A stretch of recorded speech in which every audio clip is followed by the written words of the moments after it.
Quelle est votre relation à l'argent ou encore quelle est la première émotion qui vous vient à l'esprit lorsque vous pensez à l'argent? C'est ce qu'on va voir en détail dans ce nouvel épisode.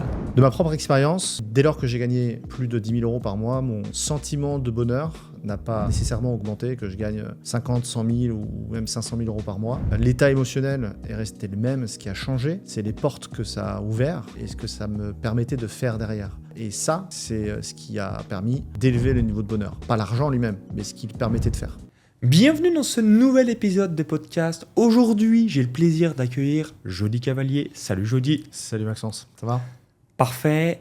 Je vais te laisser te présenter dans quelques instants et on va revenir sur la relation à l'argent. Puisque tu sais comme moi, si on a des bonnes stratégies pour devenir libre financièrement, mais dans le mindset lié à ses émotions, ses croyances, ses comportements, ses habitudes, malheureusement, la probabilité de réussir, et il suffit de voir un petit peu les statistiques de la population française, à 65 ans, quasiment 95% des Français sont fauchés ou ont un patrimoine inférieur. J'ai regardé un petit peu les stats. Donc le top 1%, 5% des Français, 5% des Français, c'est 600 000 euros de patrimoine. Donc ce qui est correct, cependant, c'est le top 5%. C'est le top 5%. Voilà. Et à l'échelle d'une vie. Oui. Donc 600 000 euros de patrimoine net, c'est quand même relativement restreint quand tu as bossé toute ta vie, etc., etc. En effet. Donc je vais te laisser nous dire un petit peu qu'est-ce que tu as réalisé au cours des dernières années pour ceux qui ne connaissent pas. Puis ensuite, je te poserai pas mal de questions liées à ton enfance, ton histoire et surtout comment tu gères ce mindset vis-à-vis de l'argent. Ok. Écoute, merci déjà pour ton invitation, Maxence. Donc, ça me fait super plaisir d'être là. Alors moi, pour me présenter rapidement, donc je suis ancien trader de base, donc je ne viens pas du tout du milieu de la finance, mais j'ai aussi longtemps que je m'en souvienne fait que ça. Je suis tombé dedans très petit, en sortie d'école de commerce. Je suis tombé par hasard sur un cabinet de courtage en bourse, en fait, qui il recrutait quelqu'un qui avait... je suis tombé dans un timing intéressant où il cherchait quelqu'un qui avait moins de bagages financiers, mais qui avait plus un côté commercial, quelqu'un qui présente bien, quelqu'un qui parle bien, et ils se sont dit, OK, on va le prendre et on va le former chez nous. Et je suis tombé dans ce timing-là. Moi, je ne connaissais rien, je ne suis pas plus matheux que ça, mais j'ai vu l'opportunité. C'est-à-dire que j'ai compris que j'avais absolument rien à foutre là. Quand j'ai vu la salle de marché, que je suis rentré là-dedans, que j'ai vu des mecs gueuler partout, que j'ai vu des mecs sous le bureau en train de téléphoner, j'ai traversé la salle de marché ce jour-là, et j'ai rapidement compris que j'avais rien à faire là et que j'avais une opportunité. Et il y a des moments comme ça dans la vie, il n'y en a pas beaucoup, mais il y a certains moments qu'il faut réussir à identifier, qui sont des moments clés, qu'il faut savoir identifier et saisir, qui peuvent potentiellement changer une vie. Ce jour-là, en était un. Enfin, ce moment-là, en était un. Donc, et ça, c'était pour mettre dans le contexte 2010 C'était 2006. 2006, ok, 2006. D'accord. Et donc, ton premier job, entre guillemets. Premier job, c'était de l'alternance avec l'école de commerce. Je fais 1 an, 2 ans chez eux, et à la fin, ils me proposent un poste, parce que, évidemment, comme je comprends que j'ai rien à faire là, je travaille énormément. Et donc, je me dis, OK, je vais essayer de rattraper tout le retard. Et je me forme chez eux. Et là, ils me proposent un poste, et je deviens donc courtier en bourse. Donc, courtier en bourse, pour ceux qui ne le savent pas, c'est être intermédiaire entre un acheteur et un vendeur. Donc, il y a des traders qui achètent, des traders qui vendent. Le courtier met d'accord l'acheteur et le vendeur sur... Alors moi j'étais sur les matières premières, donc c'était sur le blé principalement, voilà, les céréales. On m'appelait Monsieur Kellogg's à l'époque. Excellent. Mes potes se foutaient de ma gueule là-dessus, mais... et donc on les met d'accord sur une quantité, sur un prix, sur une période, etc. Et on prend une commission au passage. Et évidemment, après il y a du hedging qui se fait sur les marchés, puisque c'est des marchés qui sont cotés en bourse, sur l'Euronext. Et donc il faut forcément compenser les transactions sur les marchés à terme. Et donc, j'ai fait ça pendant 5-6 ans. Après, j'ai été débauché par un client. De 2006 à 2012 2006 à 2010. 2006 à 2010, ouais, 2010-2011. Et après, j'étais débauché par un trader, par un client trader. Et là, je suis devenu trader. Donc, je suis passé de l'autre côté. C'est-à-dire qu'au-dessus d'être intermédiaire entre un acheteur et un vendeur, je suis devenu vendeur. Okay. Donc je suis passé vraiment de l'autre côté de l'écran, où là vraiment j'étais dans l'action, parce qu'un courtier c'est un peu frustrant, parce que tu as un intermédiaire entre les deux, mais c'est pas toi vraiment qui achète et qui vend. C'est-à-dire que tu les fais acheter et vendre, tu prends une commission au passage, mais tu n'es pas directement dans le marché. Et donc voilà, donc c'est là que j'ai commencé le trading. On y reviendra tout à l'heure sur ce qui s'est passé. Et donc voilà, j'ai passé à peu près toute ma vie à faire ça. Et puis il y a quelques années, j'ai compris qu'il y avait aussi d'autres possibilités et que je pouvais aussi travailler pour moi. Et donc j'ai découvert Internet, il n'y a pas si longtemps que ça, hein, c'est assez récent. Et en comprenant comment fonctionne Internet, j'ai compris que je pouvais potentiellement aider des gens. Et j'ai essayé de comprendre un peu comment ça fonctionnait. J'ai développé des compétences au niveau de la création de contenu, donc au niveau des réseaux sociaux, au niveau du marketing, au niveau du copywriting, au niveau de voilà, tout ce qui est nécessaire. Et j'ai commencé à... Donc j'ai monté une école. En ligne, tu as démarré quand? 2020 ou 2019? 2020. Donc c'est la pandémie qui t'a donné envie de te lancer, ou ça faisait déjà quelques années que tu réfléchissais ça faisait déjà 2-3 ans que je me posais pas mal de questions sur ma situation. Donc tu regardais un petit peu, j'imagine, ce qu'ils faisaient sur le web. Mais je savais pas en fait, effectivement, je suis tombé assez naturellement sur le web et en fait je cherchais autre chose. J'étais dans une situation où je gagnais bien ma vie, j'étais confortable financièrement. Donc c'était quoi, 5K par mois, 10K par mois? Entre 5 et 10 en fonction des bonus, des primes, etc. Donc j'étais bien, mais j'étais pas bien. C'est-à-dire que bon, ça va pas plaire à tout le monde, mais l'argent ne résout pas tout. Et même si je gagnais bien ma vie et que j'étais pas forcément dans le besoin, j'étais pas épanoui. Donc et surtout je pensais, j'étais sûr que je pouvais faire beaucoup plus. Donc ok, ouais, tu disais, je suis à 1% max de mon potentiel. Je travaillais énormément. Et tu bossais déjà 60-70 heures par semaine? Je sais plus combien, mais c'était abominable. Et surtout, tu n'es pas libre, parce que j'étais quand même dépendant d'un patron. J'étais quand même dépendant de quelqu'un qui me disait quoi faire, tout le temps. Et tous les matins, j'allais au même endroit, tous les soirs, je repartais au même endroit, et toutes les semaines se ressemblaient, et tous les mois, et toutes les années. Et donc, tu te dis, non, il y a un problème quelque part. Il y a quelque chose que je n'ai pas compris, mais je vais le comprendre, et il y a forcément autre chose. Et c'est là que j'ai commencé à creuser.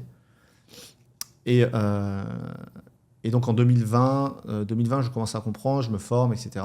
Et je commence à développer une communauté. Parce que je comprends que ça passe d'abord par la création d'une communauté à cette époque-là. Et puis je commence à essayer de me dire, OK, comment je peux aider les gens?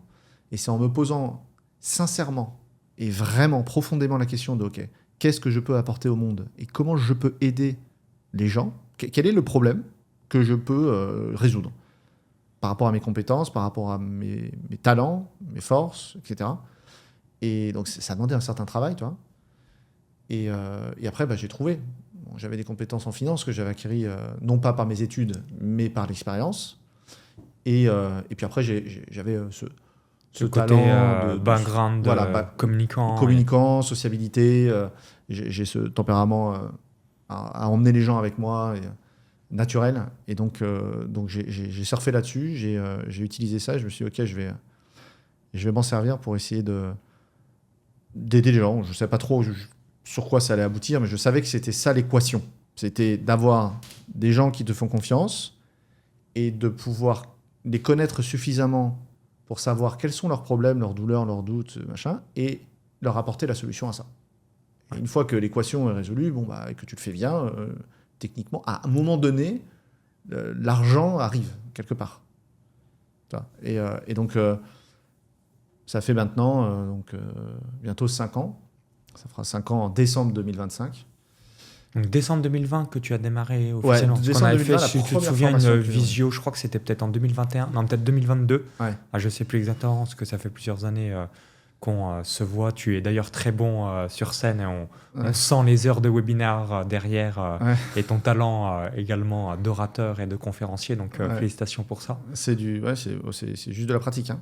Ouais, voilà, c'est l'entraînement encore et encore, et peut-être les fameux 10 000 heures que tu as certainement déjà fait. Et c'est pour ça que tu es incroyablement bon lorsque tu t'exprimes à l'oral. Parce que tu as répété encore et sans cesse. Ouais, c'est ça. Et donc, ça fera 5 ans maintenant que j'ai ouvert cette académie, qui a évolué dans le temps, mais qui garde toujours la même volonté profonde, qui est d'aider les gens. Aujourd'hui, je me présente un peu comme un un expert en placement boursier à faible risque. Donc, c'est vraiment de dire, OK, comment je peux aider les gens à développer des compétences qui vont leur permettre, à un moment donné, de pouvoir potentiellement vivre de rente passive. C'est de l'éducation financière. C'est pas du trading, c'est pas des bots, des trucs et des machins. C'est quelque chose qui est finalement assez simple et compréhensible par tout le monde. C'est OK, j'ai de l'argent, je gagne de l'argent, je le fais travailler, plus que le livret A, hein, et plus que l'inflation si possible. J'arrête de croire que l'État va me sauver. Je prends en main ma vie et je comprends que si je veux, je peux le faire. Et que voilà, ça s'apprend, quoi. Et puis après, ça a évolué. J'ai cette casquette. J'accompagne donc toutes personnes qui souhaitent développer un patrimoine sur le long terme, à faire fructifier leur argent et à construire ça sur le long terme. Et également, la partie entrepreneuriale est venue après, puisque, après avoir fait plus de 200 webinaires, je me suis rendu compte que c'était un véhicule qui était très intéressant et qui était sous-estimé de la part des entrepreneurs et que c'était une compétence que j'avais développée. Et je me suis dit, tiens, est-ce que je ne ferais pas un webinaire sur les webinaires ? Et ça, c'est arrivé en 2022. Ouais. Est-ce que tu avais fait un webinaire par semaine, toutes les semaines, depuis quasiment 2 ans C'est ça, ouais. Et du coup, là, tu étais vraiment the king des webinaires à force de là aussi répéter le système. Ouais. Et de faire des améliorations chaque semaine. C'est ça. Ok. Et donc, je me suis dit, tiens, je vais proposer à des gens, je vais aider les gens à développer leur business via les webinaires. Je sais faire, puisque j'en ai fait un certain nombre. Alors, j'ai une partie technique que je n'ai pas, donc je me suis associé avec une personne qui gère mon... Jean Hollander. Jean Hollander, ouais, qui gérait mon marketing à l'époque, qui est devenu du coup mon associé maintenant sur la partie entrepreneuriale. Okay. Et qui était à la fois maintenant un ami aussi, et qui lui a plus la partie technique, donc automatisation, make, etc. Enfin bref, toute la partie, l'ingénierie technique du système. Et peut-être checker aussi la partie opérationnelle. C'est ça. Ouais, ok. Et moi, j'ai plus la partie show. Ce que j'allais dire, faire le show. Faire le show, les slides, l'offre, etc. Et la vente. Voilà, ça c'est vraiment plus ma partie. Donc on est très complémentaires. Donc c'est là qu'on a commencé à faire effectivement, à développer donc une autre partie du business où là on le fait ensemble sur les entrepreneurs. On dit ok, tous ceux et celles qui veulent développer leur business via les webinaires, on peut vous aider à le faire. Donc Liberty Webi, Liberty Challenge. C'est ça, exactement. Et je suis client moi-même de ton offre depuis 2-3 mois environ, qui est excellente. Donc félicitations à toi. Je suis ravi, merci. Alors, première question que j'ai pour toi et que j'ai aussi pour vous, quelle est l'émotion qui te vient lorsque tu penses à l'argent ? La première émotion qui te vient en tête. Et puis dites-le nous dans les commentaires, ça sera intéressant. Qu'est-ce qui vous vient spontanément lorsque vous pensez à l'argent ? Alors, je dirais la liberté. Et la liberté va avec le choix. C'est-à-dire que l'argent offre le choix. Je pense que c'est très masculin, le côté liberté. Moi, c'est exactement la même réponse que je... Que répondrait une femme ? Alors, je fais version femme, je pense qu'elle va dire la sécurité. Parce que souvent, il y a souvent ce match homme, besoin d'importance, femme, principalement besoin de sécurité. Ouais. Dites-le nous, ça sera intéressant d'avoir votre retour dans les commentaires. Mais je pense que les femmes, l'argent, ça va plutôt être associé à la sécurité. Et l'homme va plutôt associer ça à la liberté. En tout cas, moi, exactement comme toi, c'est la liberté de faire ce que je veux, quand je veux, où je veux, avec qui je veux. Et c'est ça que je trouve grandiose et merveilleux. Et l'argent est un outil fabuleux par rapport à ça. Oui. Je suis d'accord. Je trouve que l'argent en soi ne rend pas heureux. Ouais. Si on le prend indépendamment. Complètement, parce que c'est un outil. Parce que c'est un outil. Et moi, je l'ai vu parce que ma courbe a été plutôt exponentielle sur ces dernières années. Et j'ai vu... Il y a une étude qui est sortie aux États-Unis à partir de je ne sais plus combien. Ouais, c'était 5 000, on va dire maintenant avec l'inflation, on va dire 10 000. On va dire 10 000. 10 000 euros par mois. À partir de 10 000 euros par mois, t'es plus, ton degré de bonheur n'augmente plus, je crois, ou quelque chose comme ça. Ouais, exactement, que tu gagnes 10 000 euros par mois, on va dire. Ou 100 000. ou même 10 millions d'euros par mois, Ouais, tu as le même bonheur. c'est ça. C'est ça. Et personnellement, moi je confirme, c'est vrai que je me Ah, sens pas plus heureux. Je l'ai vraiment, vraiment ressenti, quoi. Mais c'est assez frustrant. Parce qu'à un moment donné, je me suis dit, merde, mais qu'est-ce qui se passe? J'ai connu cette situation où plus je gagnais de l'argent et moins j'étais heureux. C'est con, Ouais, hein, non, mais je l'ai connu à un moment donné, un sentiment de mal-être, de me dire, putain, en fait, qu'est-ce que je fais et tout. Et j'étais pas bien, j'avais plein d'argent, on faisait des trucs et tout. Et j'étais là, je dis, bien, ça va pas. Et ce qui est le plus dingue, c'est que tu peux pas te plaindre. Non, Parce que forcément, tu te dis, T'as non, pas le mais droit. mec abusé, Voilà, c'est ça. tu gagnes tant. Et, tu peux pas le dire aux gens. Voilà, c'est ça aussi le plus incroyable dans l'équation. Ouais. Et c'est surtout que moi, je me comprenais pas moi-même. C'est-à-dire que j'avais toujours eu cette quête de me dire, ok, en fait, le but, on se dit que l'argent va nous sauver. Au démarrage, c'est ça l'idée. Et d'ailleurs, je pense que tout le monde se dit ça et c'est normal. Hein. L'argent va nous sauver. Dès que j'aurai de l'argent, je serai très heureux. Et ça, c'est ce qu'on pense quand on n'en a pas. Quand on commence à en avoir, on est très heureux. Les premiers temps, etc. Là, ça Est-ce qu'il y a le confort de vie tout change. Et puis à un moment donné, tu vois que finalement, quand tu commences à pouvoir tout acheter, ok, c'est des sorties plus incroyables, c'est des trucs plus incroyables, c'est des voitures, c'est des trucs, bon, tout, même si moi j'en achète même pas, mais tu vois, tout devient possible. Et de là, il y a une sorte de, il y a un plateau au niveau du bonheur qui se crée. Et voire même, moi, c'est redescendu, quoi. Et il a fallu que, et d'ailleurs, il faut que je le fasse régulièrement, que je reconnecte à un pourquoi. Donc ta raison d'être. À la raison d'être qui m'a. Et puis en plus, on grandit, on évolue entre-temps. Et c'est pas toujours évident de connecter au présent et de réussir à un moment donné à se poser, et déjà même à profiter de ce qu'on a, d'éprouver de la gratitude, de profiter de l'instant présent. Et puis à un moment donné, où ça s'arrête, quel est ton pourquoi et quelle est ta destination. Parce que la destination, à un moment donné, quand tu t'es dit, OK, je veux faire 1 million, que tu as fait 1 million, c'est quoi après? Tu fais 5 millions, OK, tu as fait 5 millions, et après 10. Quand tu t'arrêtes. Ouais. C'est quoi la limite? Parce qu'en fait, à chaque fois que tu atteins un palier, tu veux atteindre un autre. Ouais. Donc j'ai l'impression que le chiffre n'est pas... c'est bien. Et surtout, est-ce que tu as ce sentiment, et c'est pour ça qu'il y a de nombreux sportifs de haut niveau, quand ils sont champions olympiques, 3-4 mois après, dépression, puisque c'est l'équivalent, pour donner une image. Quand tu as 18 ans, tu pars de tes parents et on te donne une chambre d'étudiant de 9 mètres carrés, tu te crois grosse star parce que tu sors de « j'habitais chez mes parents, maintenant j'ai mon propre chez moi ». Si tu goûtes à 100, 200, 300 mètres carrés, admettons, on va dire 200 mètres carrés pour faire simple, et que je te remets dans 50 mètres carrés, entre guillemets, c'est la dépression, parce que t'as tellement, quand ton cerveau est habitué à quelque chose et qu'il va en sens inverse, il sent comme une grosse merde, entre guillemets. C'est la régression. Voilà, exactement. De régresser, ouais. Et d'où l'exemple des sportifs de haut niveau, ils ont été champions olympiques, donc là, il y a le pic émotionnel qui est stratosphérique, et 2-3 mois après, plus aucun applaudissement, anonymat pendant les entraînements, et c'est là où énormément de sportifs plongent. C'est logique.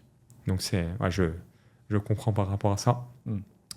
Quelle croyance sur l'argent as-tu hérité de ton entourage, famille, culture, société? Parce que là aussi, souvent, ce qui bloque... Donc moi, j'ai grandi dans une ferme agricole et la campagne, c'est vraiment un mindset d'épargnant. Donc ça, c'est un très bon mindset. Également, donc en France, on a plus de 6 000 milliards d'euros épargnés par les Français. Donc la dette de la France, c'est moins 3 500 milliards. Mais qu'est-ce qui fait que le système tient? C'est parce que de l'autre côté, les Français ont plus 6 000 milliards d'épargne. Donc l'équation fonctionne en volant les gens, évidemment. Mais quelle croyance as-tu hérité ou que tu penses à soit bonne ou mauvaise croyance de la part de ta famille, de la société, de la culture, et que tu as dû te débarrasser pour devenir l'homme que tu es aujourd'hui? Alors, moi, j'ai grandi en campagne aussi. Hein. J'ai grandi dans un hameau. Petit village aussi? Ouais, petit village. Ça s'appelait à l'époque du côté dans Lyon, donc en 89, à côté de Sens. Ouais. Même région, Bourgogne, Saône-et-Loire, Chalon-sur-Saône. Toi, c'est un autre département. Lyon, je connais très bien. Voilà. Et donc, hameau d'une dizaine d'habitants, même pas un lieu-dit. Ouais. Et moi, je sais pas, si tu veux, c'est... j'ai toujours été quelqu'un d'un peu... j'ai toujours été un peu en retard sur le monde. J'ai toujours eu l'impression d'être en retard, d'être toujours un peu derrière, quoi, tu vois. Et j'ai compris des choses très tardivement. Je pense que c'est dû à l'environnement principalement. Donc, l'environnement évidemment restreint, enfin l'environnement proche, donc la famille, et évidemment le pays dans lequel tu es. Le pays, on le connaît. Hein. C'est un pays qui... on nous enseigne très très vite à penser que notre sauveur, c'est l'État et que le gouvernement va nous sauver. Et donc, il y a cette dépendance très jeune qui est instaurée du citoyen vers le gouvernement. La retraite, le truc, etc. Bref, on travaille toute notre vie pour avoir une retraite à la fin. Le truc qui, finalement, quand il réfléchit, n'a aucun sens. Oui, c'est un Ponzi, mais vu que tout le monde y croit, c'est pour ça que ça fonctionne jusqu'au jour où, malheureusement, ça ne fonctionnera plus. Comme la monnaie. Exactement. C'est simplement basé sur la confiance. Et, sur un accord collectif. Et l'environnement proche, les croyances de l'environnement proche, mon père m'avait toujours enseigné, tu travailles pour une boîte, parce qu'il avait vécu lui, donc c'est pas de sa faute, il a essayé de bien faire. Mais en son temps, ça fonctionnait comme ça. Il a travaillé 40 ans pour la même boîte. Il est monté. Et puis il a acheté une maison, résidence principale. Il s'est endetté toute sa vie. Il s'est marié, il a fait des enfants. Là, c'est terminé, fini. Et donc il m'a enseigné ça. Et donc moi j'ai grandi dans cette idée le schéma classique salarié, carriériste. Entreprise, tu fais ta place, machin, voilà. Et pour moi, c'était le modèle. Tu te rends compte la catastrophe, quoi. Genre, c'est à quel point... Alors, nos parents ne sont pas fautifs, hein, mais tu vois que tu répercutes de génération en génération, finalement, quelque chose qu'on t'a enseigné. Hein. Et c'est catastrophique, parce que moi, quand j'ai découvert Internet, sur ces dernières années, je veux dire, j'ai eu l'impression de recouvrir la vue. Hein. J'avais l'impression d'être aveugle. Je me suis dit... Putain, mais c'est incroyable, genre je suis passé à côté de tellement de choses. En fait, j'étais aveugle. C'est un nouveau monde qui s'est ouvert, je me suis dit. Et c'est comme si vraiment j'étais passé de ça à ça, quoi. Genre à 180 degrés. Et donc les croyances, c'était principalement lié à ça. Donc vraiment le chemin salarié, machin, etc. On me met dans des cases et je fais le schéma conforme à la société que mon père avait suivi, qui m'a enseigné. Et donc, moi, j'en voyais pas d'autres. J'avais pas d'amis entrepreneurs, j'avais pas d'amis... toutes les personnes qui étaient autour de mes parents étaient comme eux. Et donc, je savais même pas ce que c'était un entrepreneur. Il y a 5 ans, tu m'aurais dit un entrepreneur, c'est quoi? Je t'aurais dit, Alexandre, je sais pas, c'est quelqu'un qui entreprend des choses. Toi. Genre, je savais pas, toi. Et, même il y a 4 ans encore. Toi. Et donc, le fait est que... je croyais jamais pouvoir gagner autant d'argent. Je pensais pas que c'était faisable, franchement. Alors, Est-ce que ta famille le sait, ou ton environnement, ou quelle est un petit peu leur réaction? Je pense qu'ils se rendent pas compte. Ouais. Je pense qu'ils le comprennent intellectuellement. C'est un peu comme tu as travaillé en finance, tu vois les milliards qui défilent, mais c'est pas entre tes mains, donc du coup, tu le comprends intellectuellement, mais tu le vis pas émotionnellement. Mais je le dis pas trop, tu vois, parce que...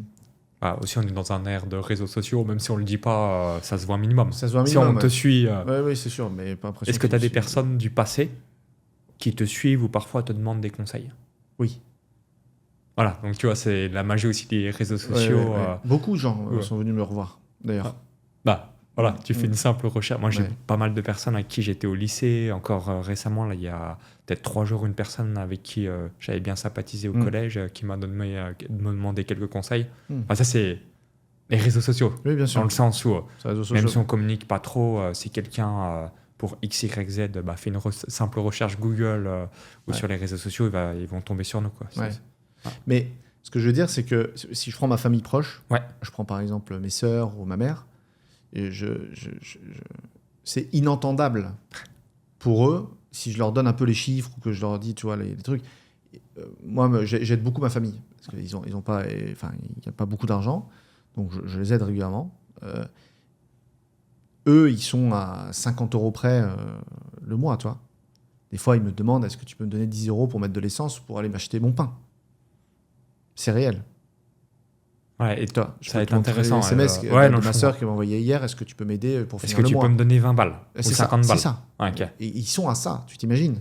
Ouais, là, ouais, je comprends. Quand nous, on... Enfin, je veux dire, c'est... Enfin, Quand, toi, quand Jeudi me disait juste avant, donc je te disais, je vais mettre 30 000 euros dans mon prochain challenge, et Jeudi me dit, ah bah, moi, c'est 25 000 euros par jour, etc.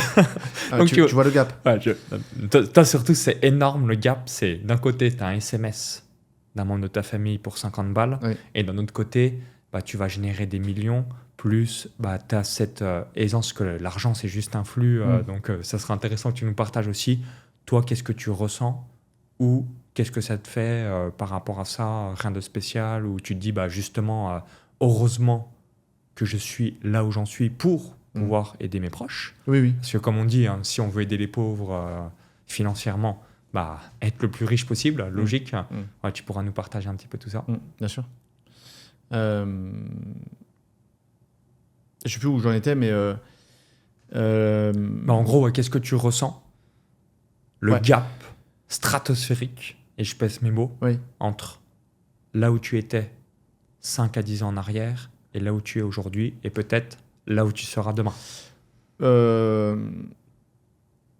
Des fois, je me dis que, même souvent. Est-ce que des fois ton identité ou ton cerveau vrille? Oui, je comprends. Sûr. Non, bien sûr. Ah, si tu as l'ancienne identité de Jeudi, je pense que ça vrille, mais quand tu as la nouvelle identité, bon, bah, là tu... Je me dis que j'ai rien à foutre là, encore une fois. Ou des fois, je me dis c'est pas normal, il va y avoir un truc qui va me tomber sur la tronche, ou ça m'arrive de me dire encore aujourd'hui que c'est trop, que je ne mérite pas forcément, de me dire que... tu vois, je suis des fois dans ma maison qui est relativement grande, et des fois je me dis, mais souvent le soir, je me retrouve seul, mes filles dorment, ma femme dort, etc. Et donc c'est calme, c'est silencieux, je me dis, mince, waouh, tu vois, genre, je dis, c'est quand même assez incroyable, et je me dis, il y a un problème, il y a un souci quelque part. Mais je ne l'ai pas vu arriver, tu vois, ça a été très vite, et donc c'est là où je me rends compte que j'ai aussi ce truc où... à la fois, ça me semble normal et j'avance. Et effectivement, c'est marrant parce que j'en parlais hier ou avant, on est quoi, mardi, donc dimanche, justement avec Jean. Et je lui disais, tu te rends compte, il y a 2 ans, on parlait avec un mec aux États-Unis qui dépensait 50 000 euros par jour, dollars. Et on disait, mais 50 000 dollars, c'est un truc de incroyable et tout. Et là, sur mon challenge, on est monté jusqu'à 33. On est redescendu parce que les CPL commençaient à... Voilà. Mais donc on est redescendu. En tout cas, tu n'étais pas très loin. Mais j'étais pas loin, toi. Et dans le mindset, tu étais prêt à le faire. Et ça me paraissait complètement normal. Et j'avais aucun problème là-dessus. Je lui dis, mais tu te rends compte? Et là, d'un coup, on s'est dit, ah ouais, mais c'est vrai en plus. Quand on dépensait 5 000 euros par jour, on disait, waouh, c'est déjà... On était comme des dingues. Ouais. Il n'y a pas de ça longtemps. Ouais. Il y a de ça 2 ans. Et aujourd'hui, 2 ans après, on est là à se dire, ouais, prochain 5 000, lancement... tu te dis... on veut faire un lancement... C'est la mise-bouche. En mai, on veut mettre 500 000 euros sur la table pour de budget. Pour un lancement. Et sans trembler, tu vois. Tu vois à quel point le mindset évolue vite. C'est-à-dire qu'on s'adapte très rapidement. Et on standardise très rapidement les choses. Et parfois, par contre, quand le temps s'arrête 2 secondes et que je réfléchis, que je me pose, je fais, ah ouais, non, c'est quand même incroyable. Mais il y a des moments de prise de conscience. En tout cas, le gap, pour revenir à la question initiale, c'est assez perturbant. C'est super, c'est génial, mais c'est vrai que c'est assez perturbant. Et parfois, Après, je suis très heureux de pouvoir le faire. Et je reviens sur la famille, de pouvoir aider ma famille tel que je le fais aujourd'hui. Ma famille a été une motivation aussi. Ça a été une source de motivation. Quand, à un moment donné, j'ai pris la décision de chercher autre chose, de creuser, une des sources de motivation, ça a été de me dire, si j'y arrive, je pourrais aussi aider ma famille. Parce que j'avais ma famille aussi galérée depuis toujours. Et je les aidais déjà à l'époque, quand je gagnais 5 à 10 000 balles. Aujourd'hui, je les aide toujours plus, forcément. Mais... alors, c'est un peu dur parfois parce que je t'avoue que j'ai un peu l'impression d'être un porte-monnaie, tu vois. Parce que maintenant... tout est dû maintenant. Mais non, mais des fois, il n'y a même plus de bonjour, quoi. Jody, t'as pas 500 balles là. T'as 500 euros. Des fois, à je lis passer. les messages, je vois le message arriver, je vois coucou, est-ce que tu peux m'aider, machin. Je vois le début du message, je ferme, quoi, je pose mon téléphone. Je dis bon, je verrai ça plus tard. Donc, à la fois, je suis content de pouvoir le faire, et à la fois, j'ai l'impression que c'est devenu normal. Et les seules nouvelles que j'ai, c'est pour me demander du pognon, quoi. Donc, c'est un peu. Voilà. Je sais pas si c'est bien ou c'est pas bien, en tout cas. Des fois, j'ai envie de dire bah non. Mais en même temps, je me dis ma sœur, elle a les huissiers, tu vois. Genre, si je paye pas, en plus, je suis caution, donc voilà. Et si je paye pas, elle se fait virer, elle finit dehors. Pour moi, 2000 € chez l'huissier, c'est rien. Pour elle, c'est une énorme. montagne. Je peux le faire. Est-ce que je prends la décision de ne pas le faire, malgré les moyens, pour qu'elle comprenne parce que moi, dans l'idée, je m'étais dit, la motivation, c'était de pouvoir aider ma famille, mais aussi de pouvoir leur faire plaisir, pas de régler toujours les problèmes. Et peut-être de les inspirer C'est ça. à aussi devenir une meilleure version d'eux-mêmes. C'est ça. Et non pas juste à combler les découverts ou tu vois. Je suis même pas dans le truc d'offrir un voyage ou un week-end. On est juste dans le je vous En aide gros, à est-ce que pas je peux manger ce couler. soir c'est ça. Ouais, Exactement. je comprends. Ouais. Donc voilà. Et pour rebondir par rapport à ce que dit, et puis vous allez me dire dans la fenêtre de commentaires, ça sera intéressant. Est-ce que vous faites partie des personnes qui se disent moi, je ne vais pas accepter l'argent. Par exemple, moi, ma famille, si je veux les aider, ils vont me dire non. Parce que inconsciemment, ça va renvoyer je ne suis pas capable de. Je ne suis pas capable de me payer ce voyage, etc. La seule chose que je fais, c'est de payer un beau voyage par an à mes parents. Mais typiquement, comme on a grandi modestement et qu'ils habitent dans la campagne profonde, donc la nature est assez abondante, mais typiquement, moi, ma famille, ils refuseraient par rapport à ce mindset qui est je renvoie, je ne suis pas capable de. Donc, ça serait intéressant d'avoir votre retour par rapport à ça. Est-ce que vous faites partie plutôt de ça? Est-ce qu'en revanche, vous dites non, moi j'aimerais bien. Moi, personnellement, si j'étais un peu en difficulté, je dirais oui, si tu peux m'aider, mais c'est très intéressant puisque chaque personne est différente et en fonction du câblage qu'on a eu, là encore, c'est des croyances ou des comportements, des habitudes qu'on a pu avoir par le passé. Ouais, c'est une question d'ego aussi. Aussi, Une absolument. question d'ego. Moi, je pense que j'ai toujours eu du mal à demander parce que ça rejette, ça renvoie effectivement le truc de je suis pas capable en fait, de, je suis une tu vois, merde, quoi. Ouais, entre guillemets, par ricochet. J'ai pas la capacité. Après, ça peut arriver. Hein. Ça peut arriver d'avoir besoin dans la vie. Toi, quel est ton avis sur le toujours plus? Est-ce que tu vis à l'adrénaline, les excès? Et pour te partager cela, est-ce que tu as déjà expérimenté le parc d'attraction le plus rapide du monde, donc World de Ferrari à Abu Dhabi? Est-ce que tu as déjà expérimenté ou jamais? Celui-là, non, pas encore. Okay, ça fait plusieurs fois que j'y pense, mais je l'ai pas fait. Tu pourras tester un jour. Je l'ai fait là, il y a quelques jours. Ouais. Et ça m'a aperçu une nouvelle fois, parce que je sais que dans l'une de tes conférences, tu disais que tu marchais pas mal à l'excès. Ouais. Et donc, il y a une parc d'attraction à Abu Dhabi. Donc, tu passes de 0 à 240 km/h en 4 secondes 9, plus tu es projeté à 52 mètres de haut. Okay. Donc, les 2-3 premières fois qu'on l'a fait, ça m'a fait des émotions de dingue. Et ensuite, à la 4e fois, c'est là où je suis arrivé dans un état second. J'aurais pu les enchaîner encore et encore, mais évidemment, ça aurait été très mauvais pour ma santé. Et le soir, j'aurais fait des loopings dans mon esprit pendant toute la nuit. Toi, à quoi tu fonctionnes et est-ce que tu es dans cette démarche de toujours plus, puisque c'est aussi la croissance, la contribution et l'impact, ou à l'inverse, justement, tu peux te freiner un petit peu par rapport à ça parce que tu dis de toute façon, le jour où je redescendrai, entre guillemets, je vais me sentir comme une merde, donc j'apprécie le chemin pour éviter de monter trop afin de potentiellement pas tomber en dépression ou en perte de sens. Ouais, je pense que j'ai ce besoin d'adrénaline. Ouais, toi, t'es un mec à l'excès et à sentir ce stress positif pour te dépasser. Ouais, je suis excessif. Ouais. Et tout doit être grandiose. Tout doit être grand. C'est lié à quoi? Parce que pour la petite anecdote, et félicitations pour ça, tu es la seule personne que je connais en francophonie qui réalise 1300 participants pour son premier event. Là où tout le monde aurait fait grand max 500 personnes, toi, let's go, 1300 personnes, insouciance, et tu l'as fait. Et félicitations une nouvelle fois par rapport à ça. Et du coup, évidemment, bah, tu es câblé pour ça. Parce que si tu es câblé plus, moi je suis plus câblé sécurité, entre guillemets, bah, jamais de la vie j'aurais fait 1300 personnes pour un premier event. Ouais. Mais ça m'est apparu complètement naturellement. Hein. Si j'avais pu faire 2000, j'aurais fait 2000. 1300, c'est easy. En fait, ça m'a pas traversé l'idée. En fait, c'est là où le truc, tu vois, genre, si je fais un truc... Tu veux que ce soit énorme. Il faut que ce soit énorme. Je vais pas me faire chier à me casser le cul à faire un événement pour 300 pèlerins qui vont venir.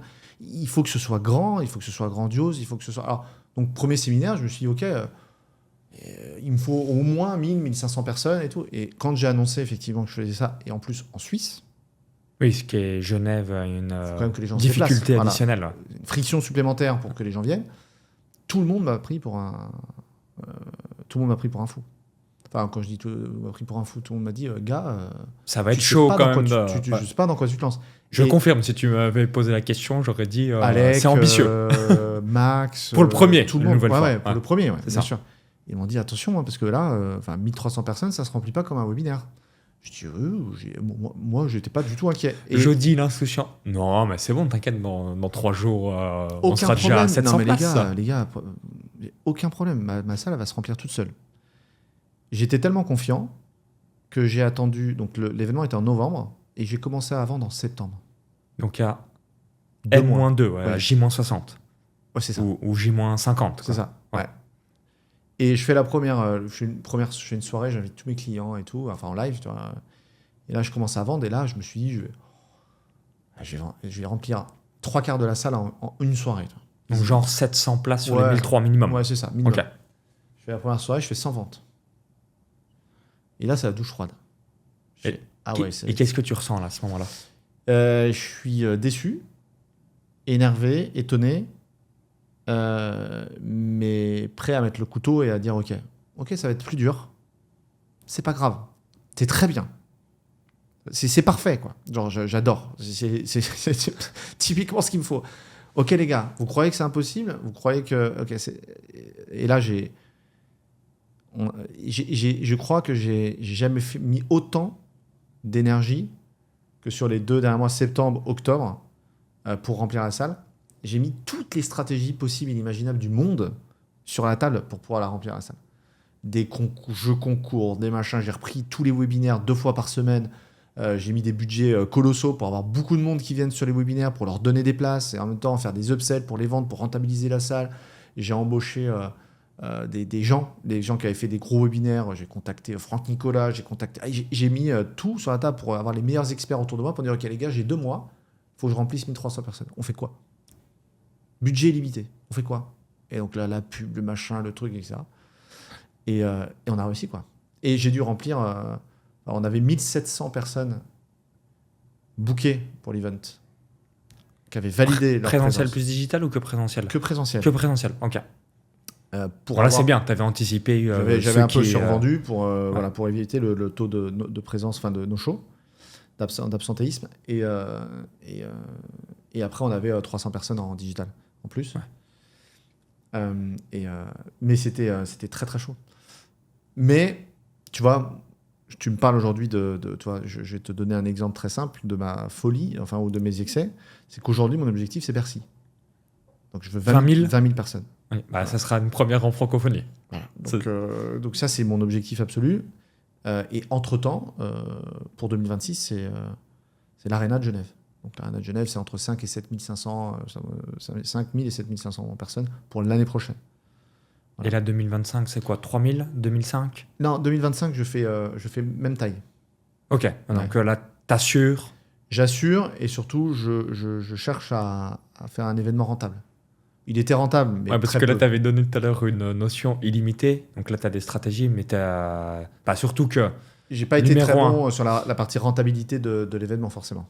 Numéro 1, si c'est principalement des clients, tu n'as peut-être pas forcément des choses à leur proposer lors de l'event. Alors que le live, c'est pas, pour le coup, toi qui connais bien les challenges, les webinaires, etc., c'est l'endroit où c'est le plus facile de vendre puisque on a le présentiel et le présentiel, c'est là où tu as la meilleure relation de confiance qui bat tous les webinaires, challenges, appels téléphoniques, etc.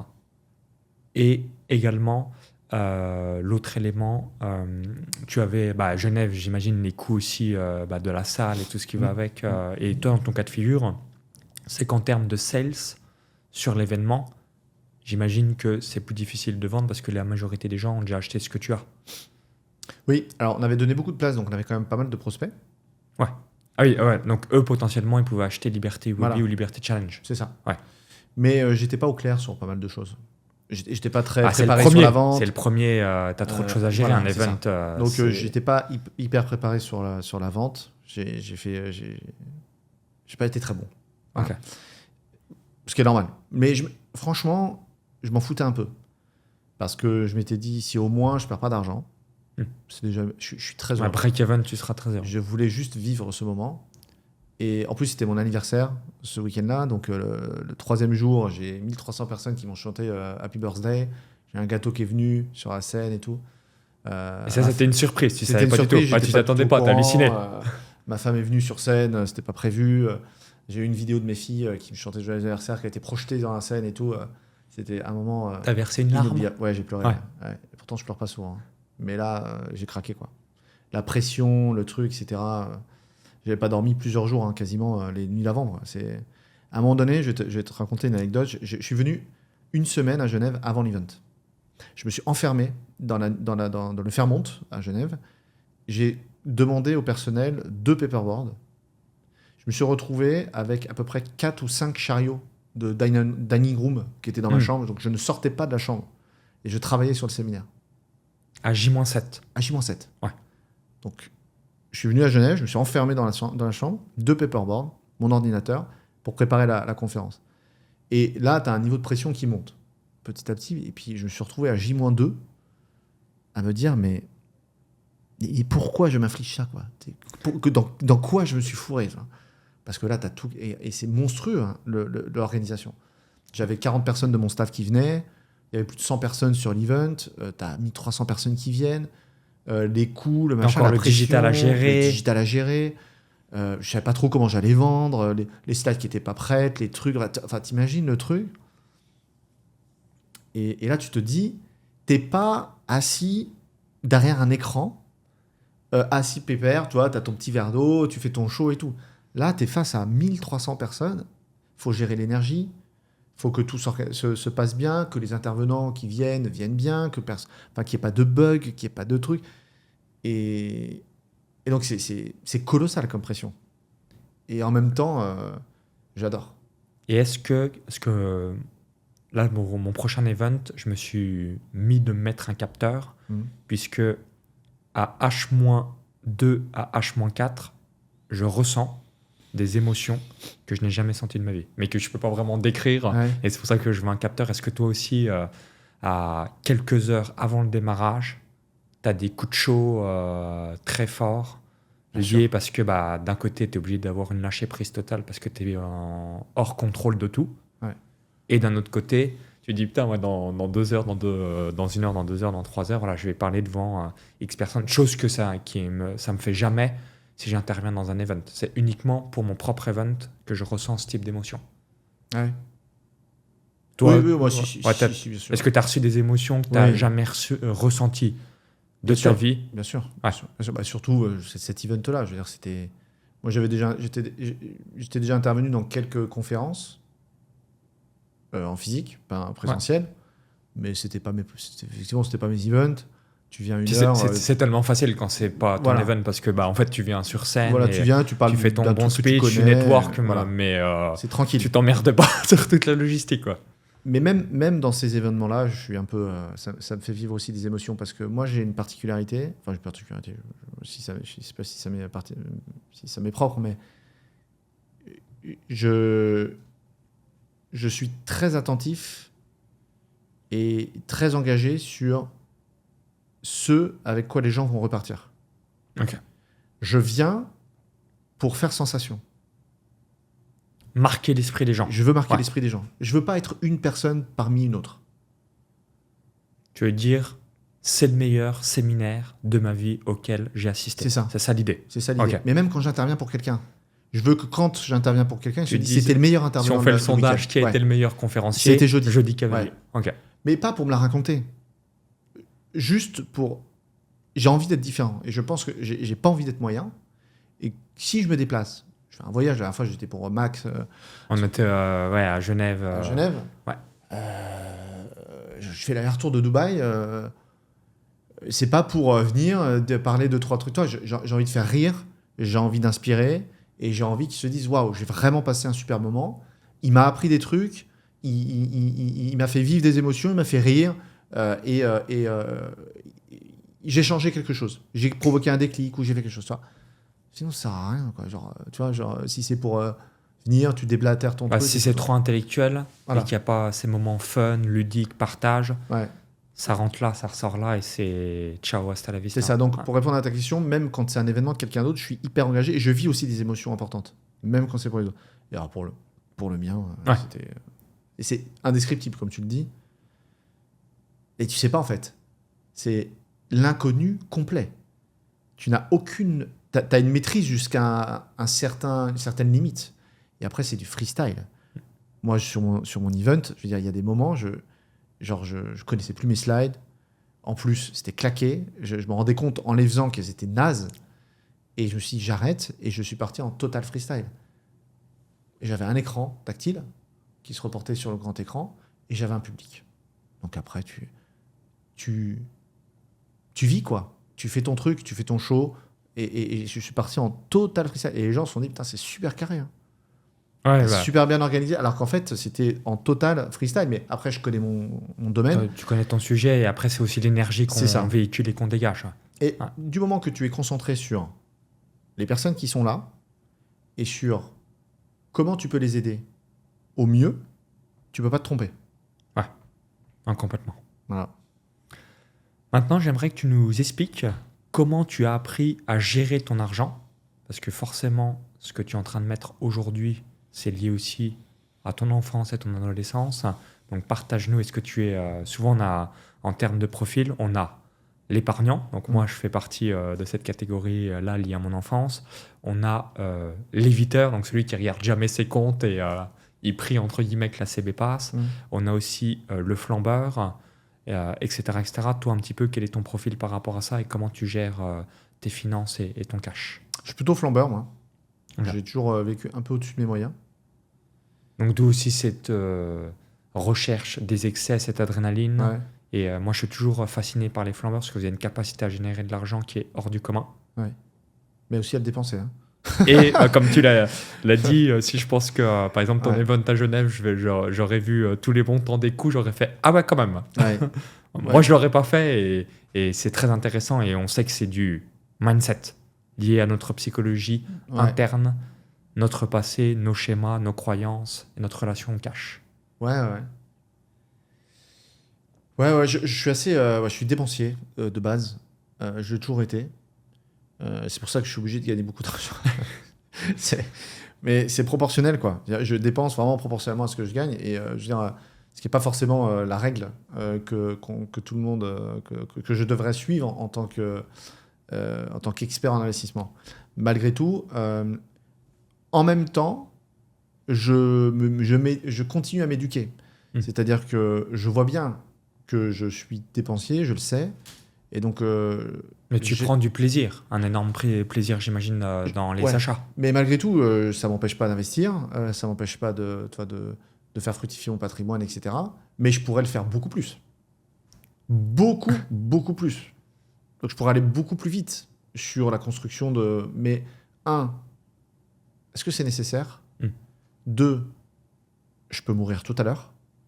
Complètement. Ok, je peux sortir du podcast et tomber là, ras de mort dans ton couloir. Là. Et puis au final, qu'est-ce que ça m'aura servi de me restreindre à fond pour essayer d'épargner à fond Alors, c'est pas un reproche pour ceux qui épargnent, mais il y a aussi ce côté de moi qui me dit il faut profiter, l'argent il est là pour être utilisé. Et si si j'arrive à faire les deux, même si j'épargne moins ou j'investis moins, parce qu'on va parler d'épargne, mais j'investis moins et que je dépense plus, donc je gagne 100 000 euros, je pourrais me dire je dépense 30, j'investis 70. Moi, j'aurais plutôt tendance à dépenser 70 et à investir 30. Ouais. Tu vois si j'ai assez confiance en moi pour me dire que je peux continuer à générer toujours beaucoup de cash, donc c'est pas un problème de dépenser beaucoup d'argent, je peux investir moins, c'est pas grave, je vais continuer à gagner de l'argent longtemps.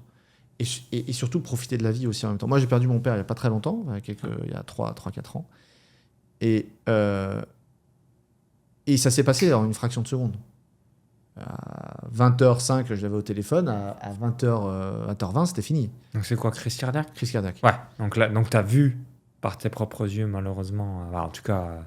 Ouais, j'étais à distance. T'étais à distance, mais... ma soeur et mes parents, voilà. Ouais. Tu as eu un cas de figure... Ouais. Vraiment de la fragilité de la vie. Ouais. Et à quel point tout peut s'arrêter d'une seconde à l'autre. Il était très jeune, 65 ans, tu vois, genre... Il n'avait pas d'antécédents? Non. Du tout. Ouais. Bon, il fumait beaucoup, mais il n'a aucun antécédent dans la famille de crise cardiaque ou de trucs comme ça. Donc, c'est même pas une crise cardiaque, hein. C'est un arrêt cardiovasculaire. Un arrêt cardio-respiratoire. C'est ce qu'on appelle la mort du... t'as la mort du nourrisson, puis t'as la mort subite des seniors, de l'adulte. La mort subite de l'adulte, ça s'appelle. Voilà. D'accord. Ça touche beaucoup de monde, hein. C'est... Comme ça, voilà. Et tu peux rien y faire. C'est comme ça. Et donc, ça m'a... C'était une grosse épreuve. J'étais très proche de mon père. Et surtout, encore une fois, même dans le pire des malheurs, il y a toujours quelque chose à retirer. Il y a toujours une leçon à apprendre. Il y a toujours quelque chose de positif à retirer, même dans la pire des situations. Et cette situation-là m'a appris que il faut vivre pleinement. Il ne faut pas faire n'importe quoi. Pas être débile non plus et se dire « Ok, je peux mourir une seconde à haute, alors je fais n'importe quoi, comme si j'allais mourir dans 3 secondes. » Mais il faut rationaliser un peu et se dire « Ok... apprécier un peu plus l'instant présent, et peut-être moins, là aussi, je pense que le masculin va être plus dans le futur et le féminin sera plus dans le passé, et le but, c'est d'arriver à avoir cet équilibre du moment présent. Ouais. Mais c'est dur, hein. Moi, je suis dans le futur. Toujours. Le masculin, moi, je suis beaucoup de mal à avoir de la gratitude aussi. C'est horrible, parce que je suis toujours dans l'instant d'après. Et je suis jamais dans l'instant présent. Je suis toujours dans le futur, ouais. Et donc... Et il n'y a que quand tu fais un flashback, moi, ça, à chaque fois, c'est sur une échelle de 10 ans. Ouais. Si tu te dis, qu'est-ce que tu faisais il y a 10 ans, et je vous invite à le faire à chaque fois. Même les personnes qui ne font pas énormément de grandes actions, déjà sur 10 ans, quelle que soit la personne, tu dis, ok, j'ai fait ça. Et c'est parce qu'au quotidien, ces petites habitudes, en fait, on ne s'en rend pas compte.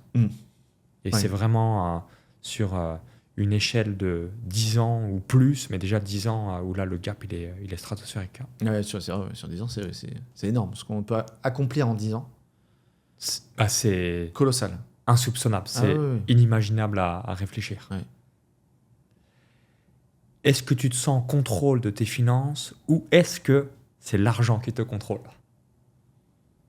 Je pense que c'est l'argent. Ok. Et comment tu le définirais ou tu le perçois?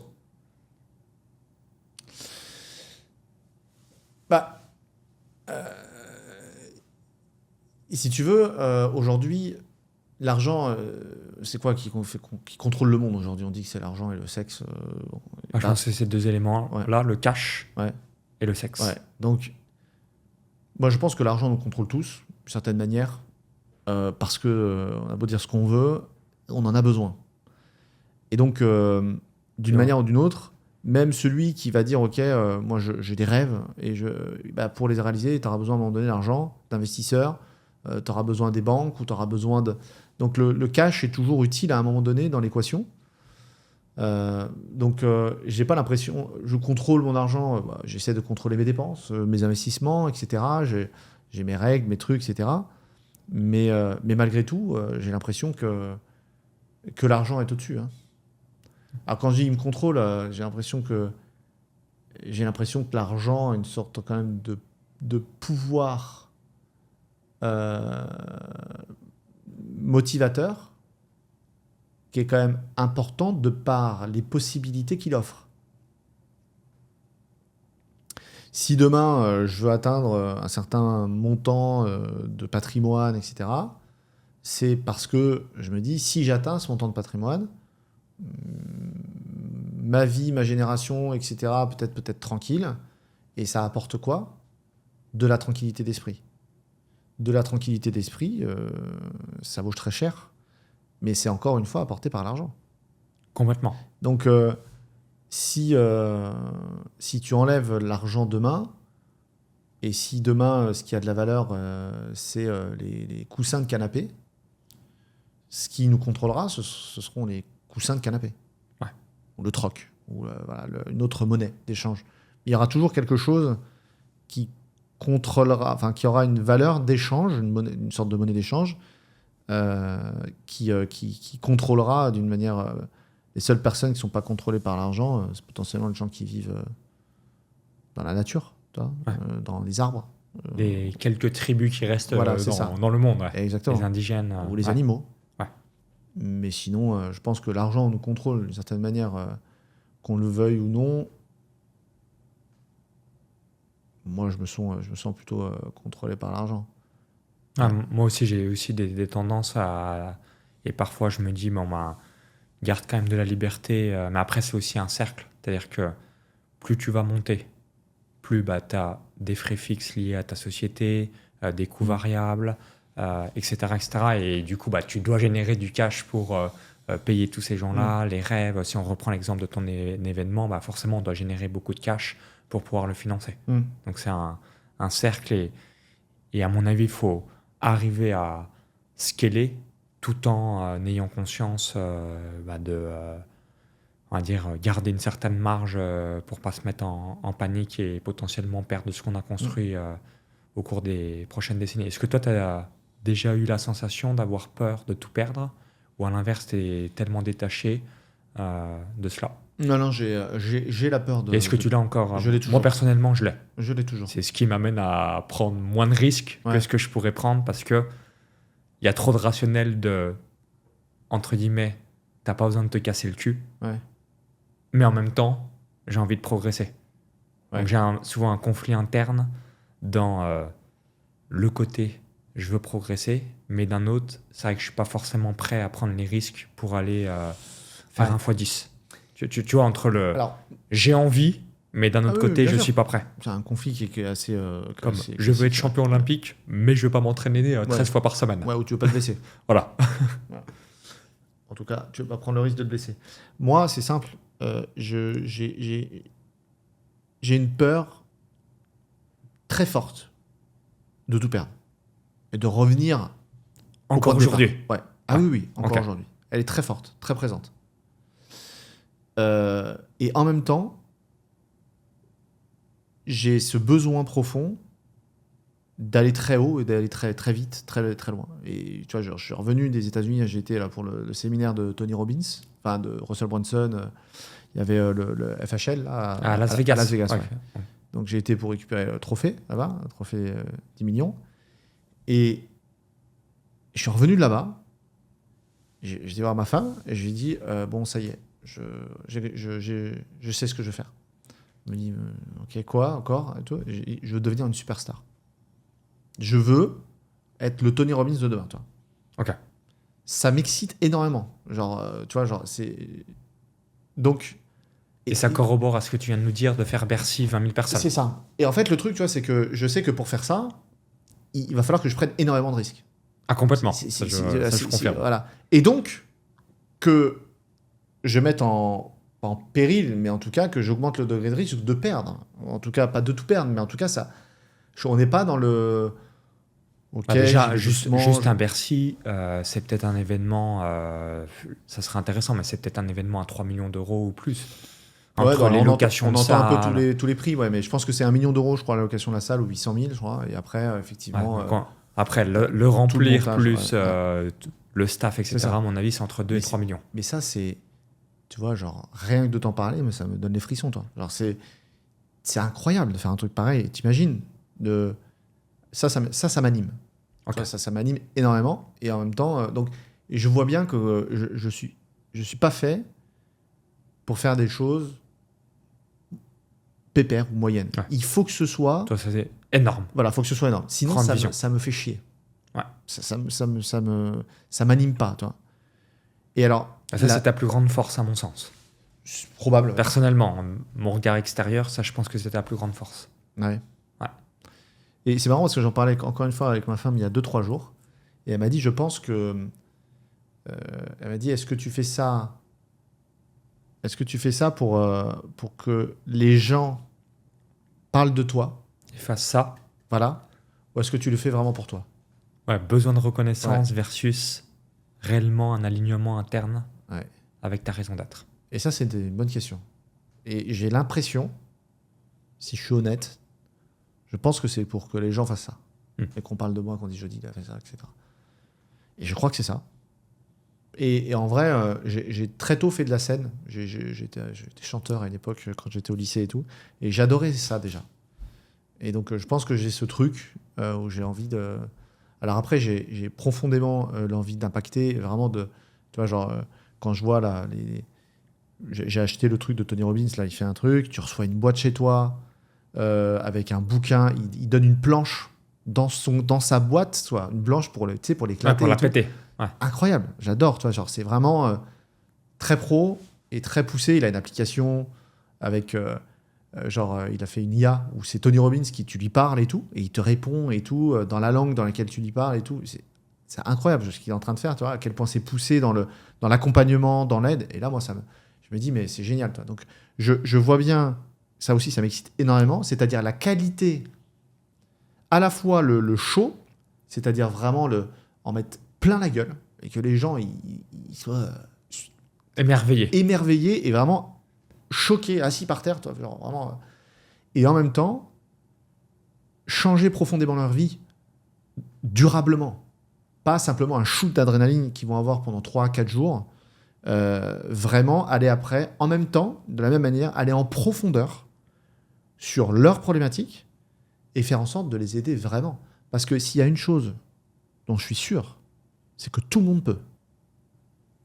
Complètement. Tout le monde. Et moi, quand je sais d'où je viens, et ce que j'ai traversé aussi moi, dans certaines années de ma vie, j'aurais jamais dû arriver là où j'en suis arrivé là, si on en croit... les stats. Les stats, ah ouais, c'est sûr, jamais de la vie. T'en as pas un qui parie sur moi. Pas un. Même pas moi. Hein. Donc, je suis la preuve vivante que tu peux être une sous-merde, tu peux être tout ce que tu veux, tu peux rien gagner, tu peux avoir tous les voyants qui sont rouges et réussir. Alors encore une fois, je ne parle pas forcément d'argent parce que la réussite, c'est subjectif, c'est propre à chacun. Et la réussite, pour moi, c'est l'atteinte d'un objectif qui est personnel. Et donc, mais en tout cas, tous ceux et celles qui se disent « Ok, je vais aller là-bas », alors déjà, il faut que les gens s'identifient où ils veulent aller parce que la plupart, ils ne savent même pas. Donc déjà, l'idée, c'est de se dire, vision okay, claire. Voilà, vision claire. Et tous ceux qui doutent de leur capacité de pouvoir le faire, c'est ça. J'ai une croyance absolument profonde et vraiment sincère. Je sais que tout le monde est capable d'1 milliard de fois plus que ce qu'il pense.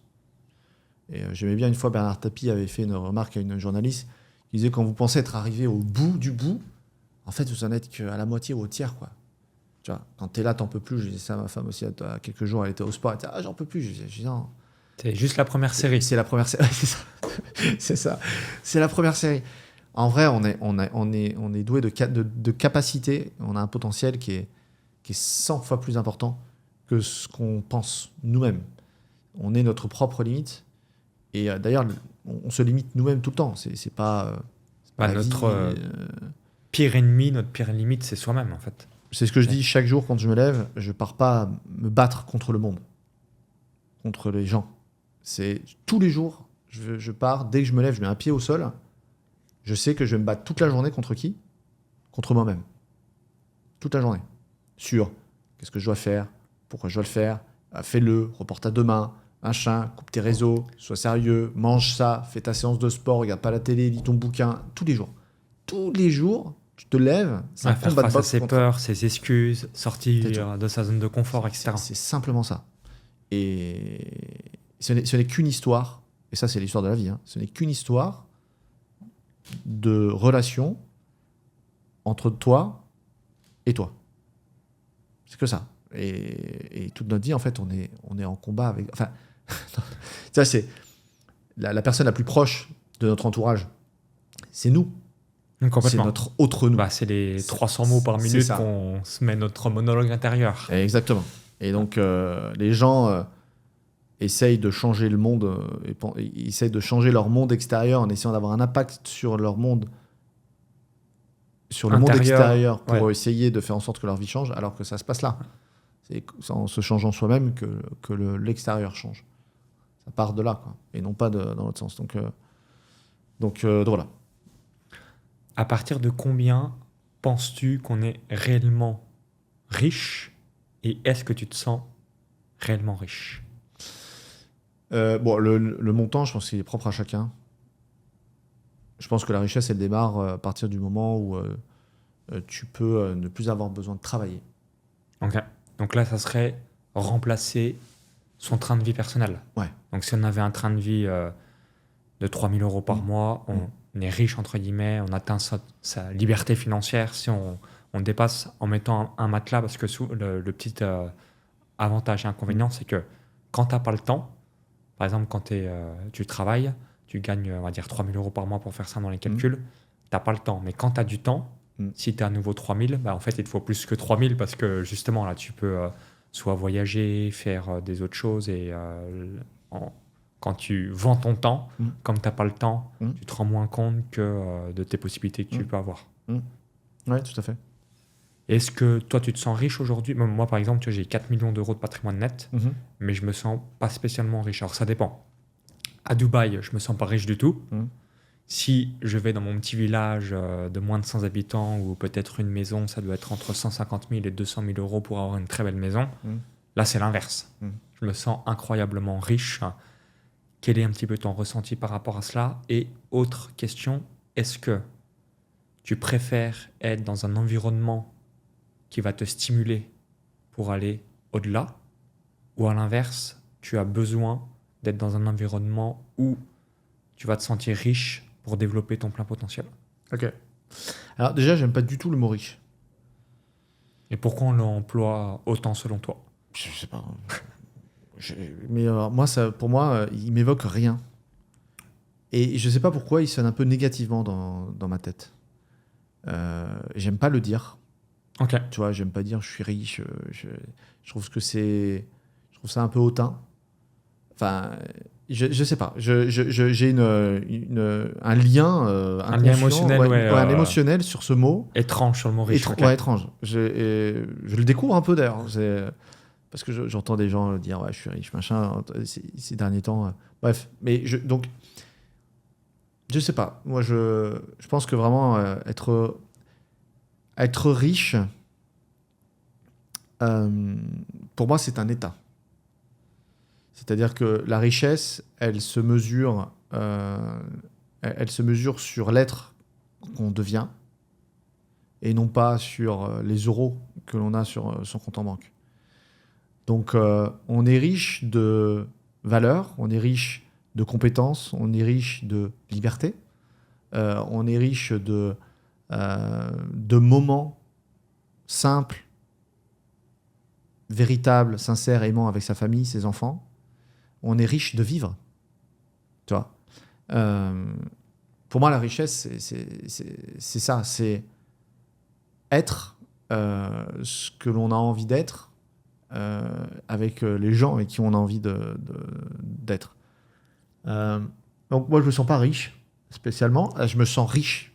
Alors si, je me sens riche. Intérieurement sur l'impact et la contribution que tu réalises. Et sur ce que j'ai pu apprendre ces dernières années. Sur tout ce que j'ai appris. Je suis riche d'expérience et riche de leçons. Je suis riche d'une famille. Une femme et des enfants magnifiques. 2 filles qui me saoulent. Qui ont quel âge? 3 ans et 4 ans. Ouais, donc là, bas âge, j'imagine, ça doit être challenging.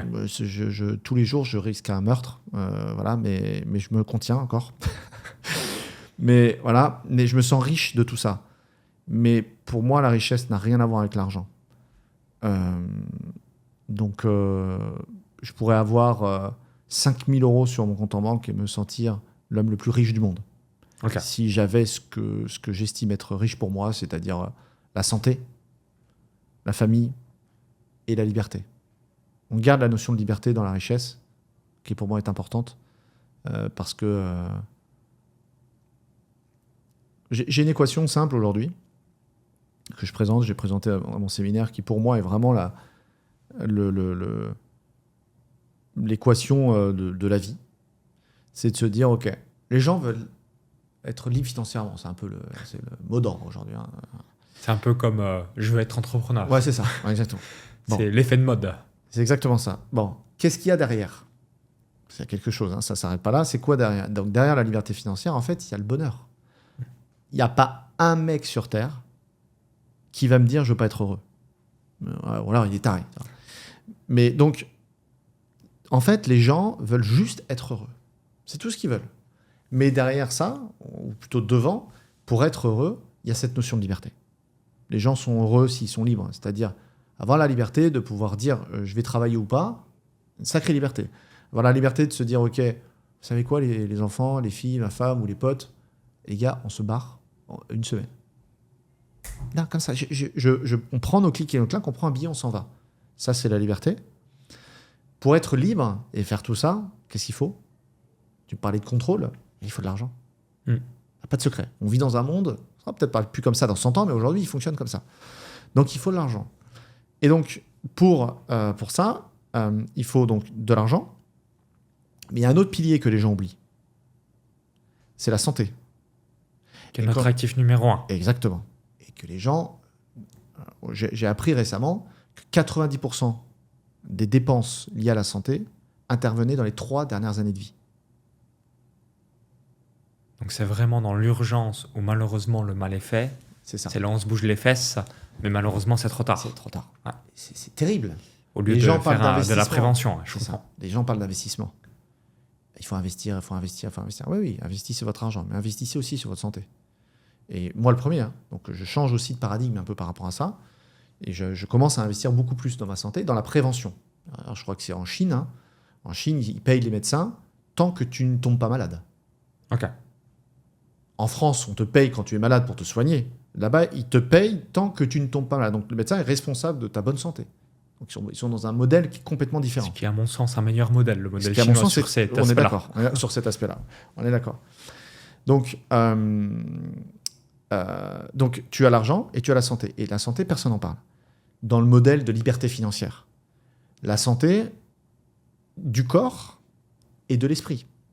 La santé du corps, pourquoi ? Parce que si tu ne sais pas gérer ton énergie, que tu vis comme une merde, etc., tu n'arriveras jamais à tes objectifs. Et puis, c'est pour mourir dans 5 ans d'un cancer ou d'un truc ou d'une crise cardiaque ou machin. Donc, la santé du corps, parce que c'est le véhicule. Et la santé de l'esprit, parce que tout ce qu'on pense se transforme en action et en résultat. Et donc, la qualité de tes pensées, la façon dont tu gères tes pensées, va aussi déterminer tes actions que tu vas mettre en place, l'état dans lequel tu te trouves et donc tes actions et donc tes résultats. Donc c'est un cercle toujours comme ça. Pensée, état, action, résultat, pensée, état, action, résultat. Et donc, santé du corps et de l'esprit, la santé de mes pensées, comment je gère mes pensées et comment je gère mon corps, donc le véhicule, et évidemment l'argent, combien j'en gagne et comment je le fais fructifier. Donc tu as ces 2 piliers-là. Et ces 2 piliers-là, finalement, ils rejoignent quoi ? Le bonheur et l'épanouissement. Parce que si tu apprends à générer de l'argent au travers de ton métier, mais que tu apprends aussi à essayer de t'épanouir dans autre chose, ou en tout cas à creuser aussi sur comment je peux m'épanouir plus dans mon activité, soit salariale, soit entrepreneuriale, soit les deux, tu es aussi plus heureux, tu gagnes plus d'argent, tu investis plus, donc tu vas plus vite, prends soin de ta santé, de ton corps, de ton esprit, ce qui te permet forcément, si tu penses bien, de développer plus de compétences, d'investir en toi, de te former sur l'argent, etc. Tout est communicant. Et tout ça rejoint une seule chose, le bonheur. Complètement. Voilà. Donc, je ne sais plus où on est parti, mais... Que notre santé est vraiment notre actif numéro 1 et d'où l'importance de systématiquement investir dans la prévention pour pouvoir avoir une pleine vie et pas uniquement peut-être qu'une réussite financière et avoir soit un challenge de santé. Et on parlait de richesse, c'était la question d'origine. sur est-ce que voilà. Donc voilà, je me sens riche de tout ce que je t'ai dit, mais pas pour moi ça n'a pas de lien avec l'argent. Alors maintenant, j'aimerais que tu reviennes Et pour terminer, pardon, excuse-moi, je t'en prie. Pour terminer sur cette notion de richesse, je me sens riche d'être en vie. Parce que moi, j'ai connu des périodes compliquées d'un point de vue santé à une époque. Je ne devrais pas être là aujourd'hui, sur plein d'aspects. Donc, je me sens riche aussi d'être vivant aujourd'hui et de pouvoir être en face de toi aujourd'hui. Personne que je suivais il y a très longtemps. Je t'ai suivi aussi, tu fais parmi des premiers parties. Moi, je fais partie des dinosaures. 1er voilà. février 2011. Voilà, donc t'imagines, donc t'es là depuis longtemps. Et donc je me sens riche aussi de vivre cette expérience, toi. La richesse, c'est ça aussi. Alors que, encore une fois, et ça doit inspirer aussi tout le monde, c'était pas gagné d'avance. Mais je me suis bougé le cul pour que ça arrive. C'est-à-dire que la situation là, dans laquelle je suis là maintenant face à toi, je l'ai créée. J'ai fait en sorte qu'elle arrive. Elle n'est pas arrivée toute seule. Hein. Donc, je ne vais pas rester sur mon cul, sur mon canapé, à regarder la télé. Il y a des dizaines de milliers d'heures d'efforts, de nuits blanches, de sueur, de remise en question, de peur, de crainte, de doute, de nœuds à l'estomac, etc. Enfin, voilà. Pour arriver à un moment donné, tu vois, aussi à ce degré de tranquillité, c'est combien de temps je suis prêt à me faire chier, à galérer, pour combien d'années de tranquillité derrière. Il y a des gens qui ne sont pas prêts à ça. Et d'ailleurs, la plupart des gens ne sont pas prêts à faire les efforts nécessaires. Tout le monde veut les résultats, mais personne veut. C'est ça. Personne n'est prêt à payer le prix. Ouais. Il y a un prix à payer. Hein. Ouais. Toujours. Quand tu vas à la caisse, tu vas t'acheter ta baguette de pain, on ne te la donne pas gratuitement. Il y a toujours un prix à payer. Pour la richesse, la réussite, la liberté, le bonheur. Et bien, le bonheur, il ne vient pas à toi tout seul. Le bonheur, il faut aller chercher. Et ça demande des efforts. Maintenant, j'aimerais que tu reviennes. Quelle est la perception de ton épouse par rapport à ton évolution? Ça fait combien d'années que vous êtes ensemble? Est-ce qu'elle t'a connu quand tu étais dans ton ancienne vie, entre guillemets? Oui. Donc, quelle est sa perception aujourd'hui par rapport à là où tu en es? Et comme tu l'as évoqué, vous avez 2 enfants.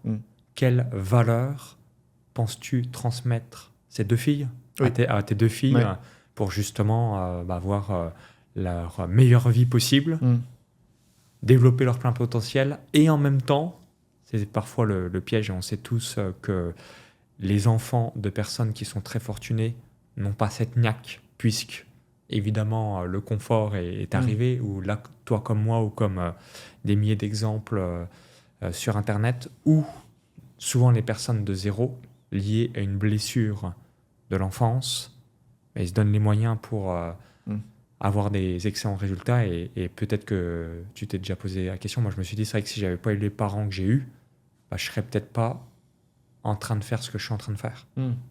Et parfois, trop de confort peut amener à je vais être polé, tranquille, pour Avida, comme on dirait au Costa Rica, au lieu d'avoir les crocs et en vouloir pour être une meilleure version de soi-même. Okay. La première question, c'était la perception de ton épouse. La perception... Il y a 10 ans versus maintenant, parce que c'est toujours aussi intéressant, les proches, là en l'occurrence ta femme, sur cette évolution et qu'est-ce qu'elle en pense par rapport à ce que tu es en train de créer. Alors, il faut savoir que ma femme, elle n'a rien à voir avec moi. Elle est totalement l'inverse. Moi, je suis dépensier, elle n'est pas du tout. Je suis excessif, elle n'est pas du tout. Moi, je vis la nuit, elle vit le jour. Enfin bref, on n'a rien à voir. Je ne peux même pas se confondre ensemble. Je pense que c'est ce qui fait que ça marche. Okay. C'est qu'on est très différents. Et donc, elle sait me calmer, me canaliser aussi quand je commence à partir dans mes trucs et tout. Et en même temps, elle me suit dans tout ce que je fais.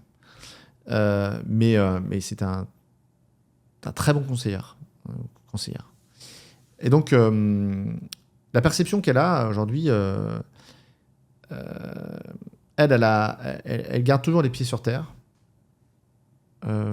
Et donc, elle me permet aussi de les garder. Elle est restée extérieure à ça très longtemps. Comprenait pas trop ce que je faisais, etc. Machin. Il y a pas très longtemps, elle est pas très expansive par rapport à ça. Elle me dit pas trop de choses, elle me fait pas trop de compliments parce qu'elle sait que je me lance des fleurs déjà tout seul suffisamment. Mais quand elle m'en fait, elle m'en fait rarement, mais quand elle m'en fait, c'est toujours du coup ça a de la valeur.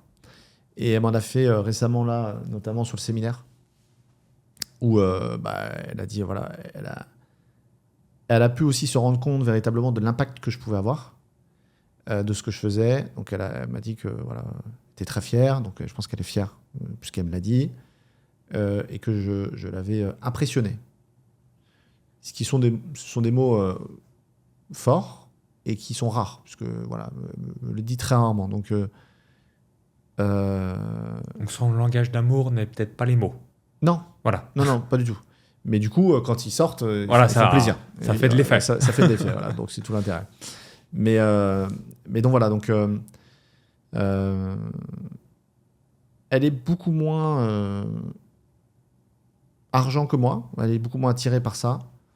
Moi, je veux toujours plus quand on fait un voyage, quand on fait un truc, bah voilà, mon côté excessif. Bah toi, tu serais quoi, first, 5 étoiles ou... Oui, complètement. Ouais, voilà. 100%. Ok, ouais, donc... Je te confirme. Voilà. Je vois bien ton profil, là. Voilà. Tandis que elle, c'est pas grave. On voyage en éco, ça pose pas de problème. Même si on prend une petite maison, ça pose pas de problème. Alors, elle, tout lui convient, en quelque sorte. C'est ça. Tant que si on passe un moment de partage exactement. de qualité avec de la présence, c'est ça. Merveilleux. Ok. Voilà. Alors que moi, pas du tout. C'est le confort plus. Voilà. Mais pour moi, les deux sont... Voilà. J'aime bien les deux. On peut passer un partage de qualité dans une belle maison. Enfin, voilà. Donc voilà. Donc... elle n'est pas carriériste, elle n'a pas ce côté entrepreneurial que j'ai. Elle est... voilà, donc on est très différents, donc elle vit le truc un peu à travers moi. Elle s'occupe beaucoup des filles, elle travaille à l'école, ici, assistante maternelle. Bon, elle travaille dans l'immobilier, elle avait une agence à Paris avant, donc elle va probablement reprendre ici, etc. Mais bon, elle s'est occupée des filles pendant les 2 dernières années. Mais ce sera toujours un peu en mode pépère, elle n'est pas... Mais elle se dit pas, je vais potentiellement créer un business à plusieurs millions ou un empire. C'est pas ça qui l'anime. C'est ça, son temps, c'est sa valeur numéro 1. Ouais, j'imagine profiter le plus possible de voir vos filles grandir. C'est ça, valeur familiale forte. Ouais. Des moments simples, de qualité. Et quand t'enchaînes, être en bonne santé, etc. Les voyages, les challenges, etc. Il n'y a pas des moments de détention en disant putain, ça fait encore 2 semaines. Si, bien sûr. Ouais, j'imagine. Bien sûr. Ça peut être un peu. Souvent, quand on est dans l'excès, justement, c'est ce côté-là qui peut amener des tensions où il n'y a plus de présence homme-femme dans le couple et friction qui arrive. Je dis ça parce que moi aussi, ça m'arrive. Évidemment, je pense qu'il y a beaucoup d'entrepreneurs qui vont se reconnaître dans ce schéma. Après, voilà, j'essaye de. En fait, c'est un deal, quoi. C'est-à-dire qu'on avait, quand on s'est marié en 2019, et on est ensemble depuis 2017. Tu me demandais tout à l'heure, donc ça va faire 8 ans. Donc c'est encore relativement récent. Genre, c'est pas, tu es en couple depuis 2007. Non. Donc elle t'avait déjà vu, tu avais certainement déjà un certain niveau lié à ton boulot de l'époque. Ouais, mais bon, on n'en a pas parlé, mais j'ai gagné beaucoup d'argent. Après, j'ai tout perdu. J'ai eu des problèmes de santé. Et quand je l'ai connu, je remettais un peu le pied à l'étrier. Donc, j'étais pas incroyable. J'étais pas incroyable. Donc, t'es une meilleure partie aujourd'hui. Ah oui, rien à voir. Rien à voir. Okay. Donc, non, m'a vraiment connu. J'avais pas grand-chose. Donc non, on a vraiment vu toute l'évolution. Et on l'a fait aussi ensemble, toi. Parce qu'on était d'abord amis, après on s'est mis ensemble. Et elle a participé à ça. Tu vois, c'est un peu ce qui m'a touché aussi, par exemple, au séminaire, et je l'ai dit devant 1300 personnes, c'est que elle m'a aussi fait la place. C'est-à-dire qu'elle s'est occupée des filles. Et quand... moi, j'ai travaillé énormément. C'est-à-dire que quand j'étais encore trader, je travaillais aussi sur mon business. Et donc, j'ai développé ça. Donc, en même temps, je travaillais la journée là-dessus. Le soir, je travaillais sur... le développement de ma communauté, les posts, les trucs, etc. Et donc jusqu'à 1h, 2h du matin. Et le matin, je redémarrais. J'ai fait ça pendant 1 an, 2 ans. Mais je lui avais dit, tu vois, genre on avait posé sur la table, je lui ai dit, je te préviens, on se marie, mais tu vas te marier avec un homme occupé. Je vais beaucoup travailler. Donc il va falloir, ça va me prendre quelques années, mais est-ce que tu me fais confiance ? Et elle m'a dit, je te fais confiance à 100%. Donc j'ai dit, ok, donc je vais pas être très disponible, je vais faire mon maximum, mais voilà. Et donc les conditions avaient été posées dès le départ. Ça veut pas dire que c'est toujours simple après, mais c'est plus simple quand les conditions sont dites au départ que si elle découvre le truc, tu vois. Et donc voilà. Aujourd'hui encore, je travaille beaucoup. Et donc effectivement, même quand je lui ai dit, et ça date de quelques jours, hein, je lui ai dit, mais tu savais dès le départ? Elle me dit, oui, je savais dès le départ, mais enfin là, ça fait quelques années maintenant. Elle m'avait dit. Et c'est pas prêt de s'arrêter, vu tes ambitions, et ce qui est tout à fait normal, on est dans la croissance et je comprends. Mais après, tu vois, le truc, c'est que j'ai démarré l'année avec plein de bonnes intentions. On s'est posé 2 heures derrière l'ordinateur et on a fait tout le planning de l'année. Ça, c'est excellent. Voilà. Parce qu'on planifie notre business, mais souvent, on planifie pas notre Voilà. temps en couple ou les vacances. Donc là, j'ai dit, tu sais quoi, on va planifier nos week-ends, on va planifier nos machins, nos trucs, etc. Et donc, évidemment, hier, enfin, je sais plus, là, il y a quelques jours, elle m'a dit, tu te rends compte qu'on est en février, machin, et on n'a absolument rien tenu de ce qu'on avait dit. Et c'est vrai, tu vois. C'est pas très bien. Mais effectivement, c'est pas facile. C'est pas facile de conjuguer la vie entrepreneuriale. En fait, il y a tellement de trucs. Il y a le développement du business, etc., qui nous oblige à être dans une dynamique, et puis il y a mon tempérament en plus, machin. Il y a prendre soin de soi, moi, penser à soi aussi, son épanouissement, parce que je prends pas de temps pour faire des loisirs, des trucs, etc. Donc ça pèse aussi des fois, parce que je fais rien à côté. Ouais, il va te manquer un peu de fun. Un peu de fun. Un peu de diversité, voilà. connexion, totalement différent. Que j'ai pas beaucoup aujourd'hui. Donc, même quand je suis en déplacement, tout ça, c'est pour le boulot. Donc voilà. Après, il y a passer du temps avec ses enfants. Il y a la relation couple. Il y a la famille. Il y a les amis. Compliqué. De faire en sorte que tout le monde soit satisfait. Voilà, tout le monde soit satisfait, tout le monde est content, etc. Et puis toi, le premier aussi. C'est important de penser à soi. Parce que être égoïste, c'est aussi penser aux autres. Les gens ne comprennent pas ça, mais prendre du temps pour soi, c'est offrir du temps aux autres de qualité.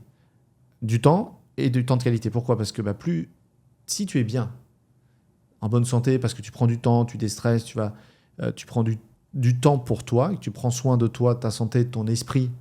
Parce qu'aujourd'hui, les quatre piliers les plus importants, dans un des piliers, c'est la santé de l'esprit. Donc c'est vraiment aussi te sentir bien dans ta tête. Et bien forcément, tu te sens bien dans ta tête, que tu es bien dans ton corps et dans ta tête, tu vas être bien avec tes enfants, tu vas bien avec ta femme. Et si tu es en bonne santé, que tu prends soin de ta santé, donc tu prends du temps pour toi, tu t'offres de la longévité potentielle. Hein. Et donc, c'est aussi un cadeau pour tes enfants, parce que si demain, tu n'es plus là, voilà. Donc, il faut savoir être égoïste pour le bien des autres. C'est con, mais c'est une façon de voir les choses. Et concernant tes 2 filles, est-ce que tu vas, entre guillemets, rien leur donner ou très peu de choses? À l'inverse, plus ou moins tout leur donner. Quel est un petit peu ton feedback par rapport à ça? Parce que c'est un autre challenge. Oui. D'un côté, on va mettre sa famille dans le confort, mais d'un autre, trop de confort peut amener malheureusement à une vie relaxe, pépère, et on se dit, est-ce que ça a été un service de leur avoir donné ce confort maximal? Voilà, quel est un petit peu ton point de vue par rapport à cela? Et c'est un peu tôt pour vraiment répondre à cette question de manière optimale, mais parce que je suis encore partagé. Il y a cette part de moi qui a envie de leur offrir le meilleur confort du monde, et il y a une part de moi qui me dit non, il faut que je leur faut que je leur apprenne à pêcher et pas que je leur donne tout le temps que le poisson. Exactement. Et donc je suis vraiment entre ces deux penchants. Tu vois, à la fois elles ont beaucoup de facilité à la maison, il y a les nannies, il y a machin et tout, et à la fois je les oblige tout le temps à débarrasser leur assiette, à faire leur lit, etc., pour leur donner des valeurs des valeurs quand même. Et j'ai envie qu'elles aient la valeur du travail, et j'ai envie de l'effort, parce que c'est quelque chose que je porte vraiment. Genre je sais que le travail paye, et que c'est vraiment la pierre angulaire de tout. Et même, c'est des valeurs que mon père m'a véhiculées. Donc, j'ai envie qu'elles aient cette valeur-là.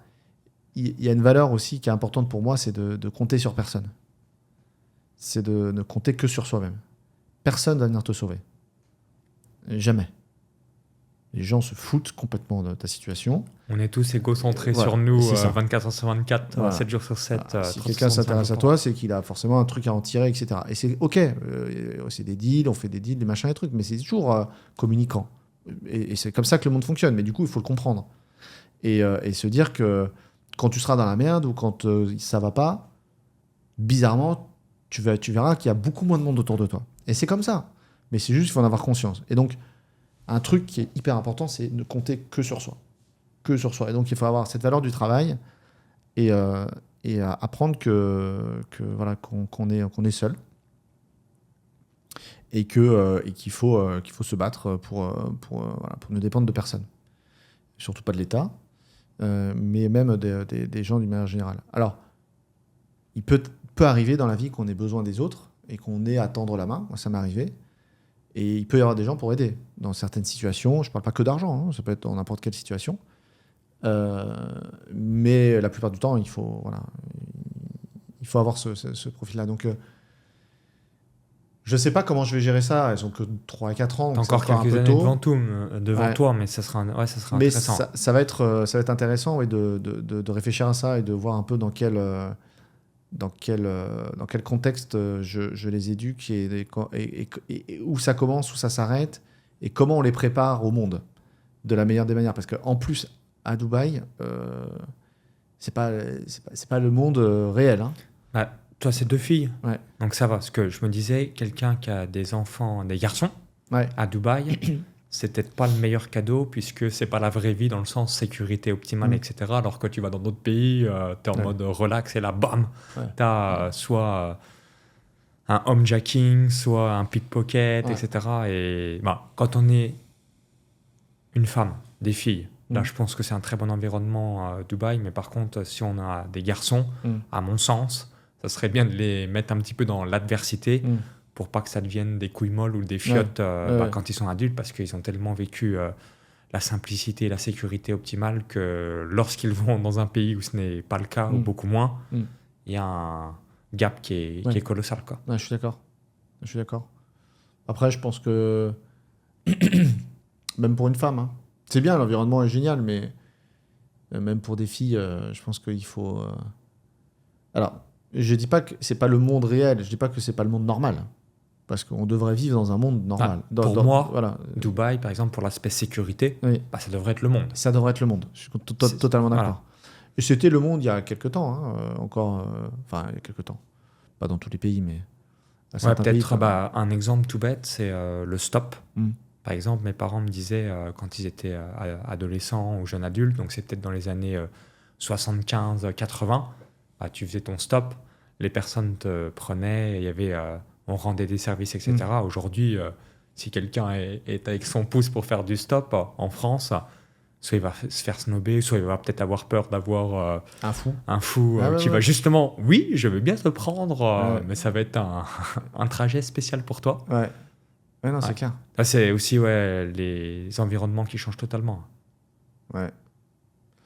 C'est la loi du nombre aussi, hein. On est tellement nombreux aujourd'hui. Plus de 8 milliards d'êtres humains, donc c'est aussi mathématiques et statistiques. C'est mathématiques et statistiques, ouais. Donc voilà, donc on verra.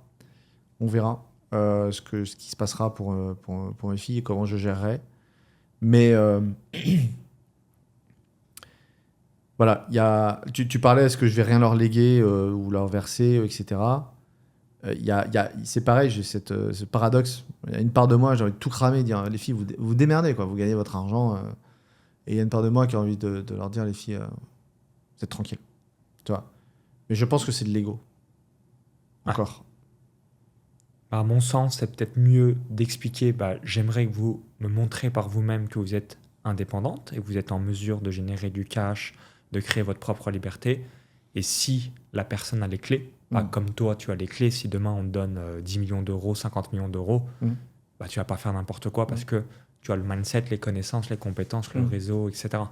Et je pense que c'est peut-être là, la vraie réponse, c'est qu'on nous montre qu'on est incapable de ne pas dilapider le capital parce que je crois qu'il y avait un peu ce proverbe.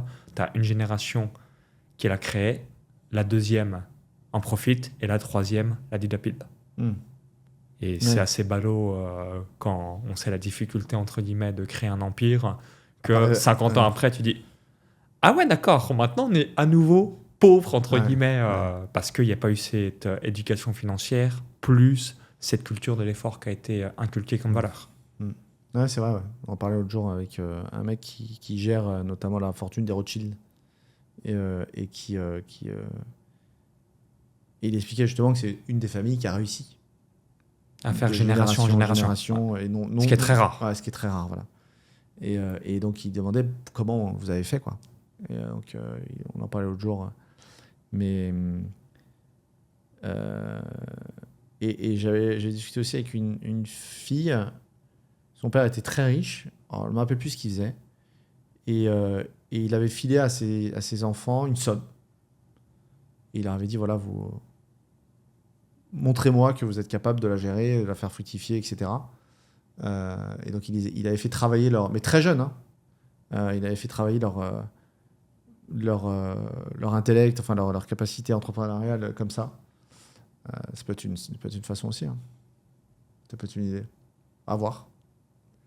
Maintenant, j'aimerais qu'on revienne sur les 6500 élèves que tu as déjà accompagnés. C'est quoi les principales erreurs que tu vois liées à l'investissement? Et est-ce que tu penses que tout le monde peut être millionnaire? C'est un petit peu le statut, donc dépasser 1 million d'euros de patrimoine net, quel que soit là où on en est. Partage-nous tout. Les principales erreurs, c'est déjà de ne pas croire cela possible. Okay.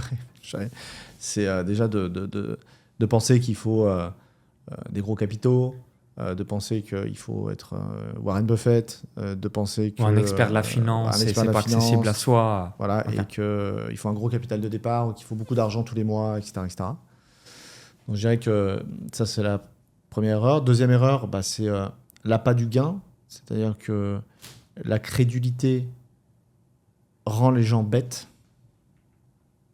Donc à chaque fois, dès qu'on est cupide, c'est là, pas forcément ou malheureusement, on perd du cash parce qu'on voit que le gain et on oublie... C'est de la cupidité et de la crédulité. Ok. Ça serait quoi la différence que tu verrais? Être cupide, c'est ne voir que l'argent. Être crédule, c'est être en souffrance. Et voir toute personne comme un sauveur pour les sortir de leur situation de souffrance. Donc... je pense que la plupart des gens sont crédules par manque de connaissances et par la souffrance. Les gens souffrent aujourd'hui. Donc à sortir dans la rue pour le voir, on ne parle pas de Dubaï, hein, mais... Oui, si on va en France, effectivement, voilà. On ne respire pas le bonheur et la gaieté. Et moi, je suis en contact avec le peuple, entre guillemets. C'est-à-dire que je suis vraiment en contact avec tous ces gens-là qui ont envie, qui essaient, qui galèrent, et qui ont envie d'avoir ne serait-ce qu'une vie un peu meilleure et d'avoir un peu d'espoir sur leur avenir. Parce qu'ils voient un avenir sombre devant eux. Qui est aussi justifié. Qui est justifié à 100%. Inflation, justifié insécurité, dette des États qui explosent. Donc ça ne fait pas rêver sur le papier. C'est ça. Le problème, c'est que ça les rend crédules et donc naïfs, faibles. Et là, tu as toujours des gens pour en profiter. Et donc on pense à tous ceux qui en profitent. Arnaque, robot de trading, ou Ponzi. Voilà, exactement. Toutes ces choses-là. Et donc que les gens font une expérience mauvaise, une deuxième, une troisième, et après ils deviennent complètement hermétiques. Et ils se disent, puis ils perdent de confiance totale. On dit encore un qui va me promettre ma liberté financière. Et ils perdent confiance en eux.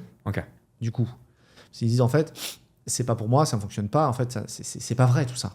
Ça n'arrivera jamais. Donc ça diminue le degré de confiance en eux, qui est déjà à la base un peu faible.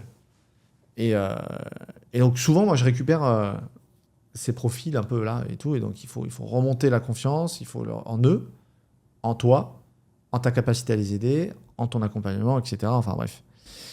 Donc les principales erreurs, donc c'est cette crédulité, donc de croire que voilà, pour investir, il faut du patrimoine, qu'il faut être un expert de finance. Deuxième erreur, donc effectivement, la crédulité. Et est-ce qu'aussi la volatilité? C'est-à-dire qu'à chaque fois qu'un cours baisse, les gens peut-être paniquent et du coup arrêtent. Parce que moi, c'est ce que j'ai pu voir le maximum dans les entourages que je peux avoir, hormis l'immobilier. même si l'immobilier baisse, mais c'est pas marqué sur le panneau de ta porte, moins Oui. 30 000 euros, Ouais. moins 50 000 euros. Là où en bourse et crypto, même si on sait intellectuellement qu'il faut acheter quand c'est rouge et il faut vendre quand c'est vert, psychologiquement, on va faire l'inverse. Quand c'est le bull run, tout le monde veut, par exemple, voilà, Ouais. tout le monde veut du Bitcoin à 110 000 $. C'est ça, ouais. Et personne n'en Si veut à demain, 60. voilà, à 50 ou 60 000, c'est personne n'en veut. C'est ça. Voilà. Ça c'est Par contre, intellectuellement, tout le monde a compris que oui, il faut réacheter à 60 000 et mais plutôt ça se passe pas vendre à comme ça. 110 000. Voilà, Voilà. c'est ça. Ça se passe jamais comme ça, c'est vrai. Donc, oui. En fait, c'est que les gens n'ont pas de stratégie. Ok. Ils sont pas formés, ils n'ont pas de méthode, ils n'ont pas de stratégie. Donc, moi, pour avoir fait un certain nombre d'années de trading, le plus important, c'est d'avoir un plan. Et de jamais sortir du plan. Parce que tu n'es jamais rationnel quand le marché est ouvert. Et donc, moi, je prenais toujours mes décisions en dehors du marché, quand c'était fermé. Et tu peux être sûr que quand j'étais dans le marché, j'avais envie de changer. C'était systématique. Le marché partait dans l'autre sens et tout. Et donc, et c'est pour ça qu'on parle de psychologie en trading, c'est que la torture psychologique du trading est très dure. Et il faut savoir être avoir le sang froid. Un investisseur, c'est pareil. Il doit avoir un plan et il doit s'y tenir. Et un investisseur, ça c'est une erreur, une des plus grosses erreurs aussi, c'est un investisseur, c'est pas un trader. Donc les gens font l'amalgame entre trading, bourse, investissement, ils savent pas ce que c'est.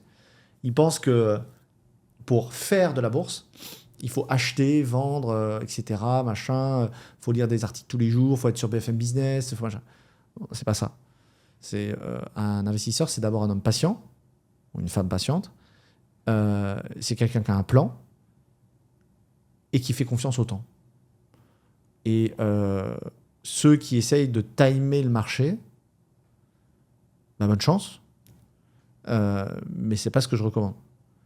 Je pense que même si ça peut prendre plus de temps, le risque de perdre de l'argent est beaucoup plus élevé comparativement aux chances de faire plus d'argent en essayant de timer le marché.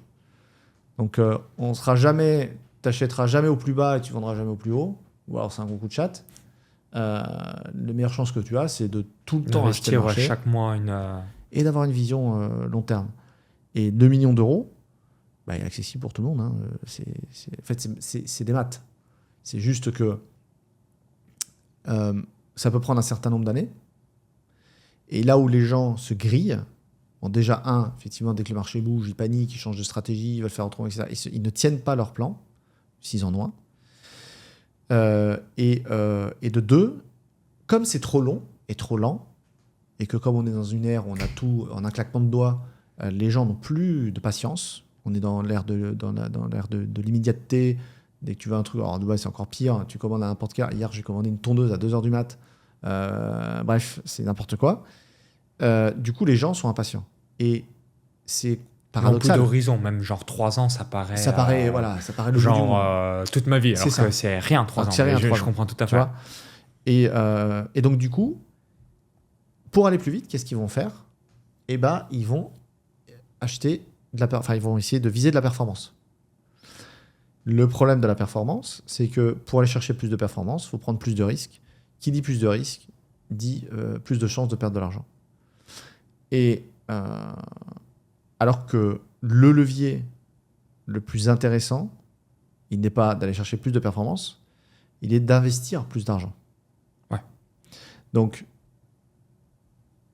l'erreur principale qui est de dire « Ok, je ne suis pas prêt à attendre 10 ans ou 15 ans pour atteindre ce million d'euros, cette autonomie financière. Du coup, je vais aller acheter des cryptos pour essayer de faire x1000 ou je vais acheter ce même coin, l'appât du gain. » Donc, ça, c'est l'erreur principale. Et donc, l'idée, c'est de leur dire « Ok, le levier le plus important, le plus puissant, le plus accessible et le plus facile, il n'est pas dans l'augmentation de la performance, mais il est dans l'augmentation de ce que tu peux investir tous les mois. » Et donc, ne concentre pas ton énergie sur « Ok, au lieu d'aller chercher 10%, je vais aller chercher 15, 20, 30%. » Concentre-toi sur « Au lieu d'investir 100 euros, je vais investir 300 euros, 400 euros. » Même si tu peux essayer d'optimiser un peu la performance. Mais tu vas passer tellement de temps avec telle faible chance de réussite et potentiellement plus de prise de risque pour essayer d'augmenter 2, 3, 4, 5% de performance. Alors que pour moi, aujourd'hui, il est tellement plus facile d'essayer de gagner quelques centaines d'euros de plus tous les mois pour investir plus, pour aller plus vite, Complètement. que simplement d'augmenter la performance. Toi. Parce que avoir quelques centaines d'euros de plus, c'est du cercle d'influence, donc ça dépend de nous, alors que C'est ça. faire passer de 8% à 12%, cercle de non-influence, il y a trop de paramètres. Trop de paramètres. Là, je vais te faire parce que je faisais un petit calcul. Là, aujourd'hui, donc j'ai 2 nièces, Lina Rigotier et Mia Rigotier, je leur verse 150 € par mois. Donc, je m'étais fait la réflexion suivante. Donc, 150 € par mois, 8% en moyenne par an, au bout de 60 ans. Donc, 150 € par mois, c'est pas grand-chose. Non. 8% en moyenne par an, on est relativement modeste. À ton avis, alors 60 ans, combien elles ont? Elles ont quel âge là?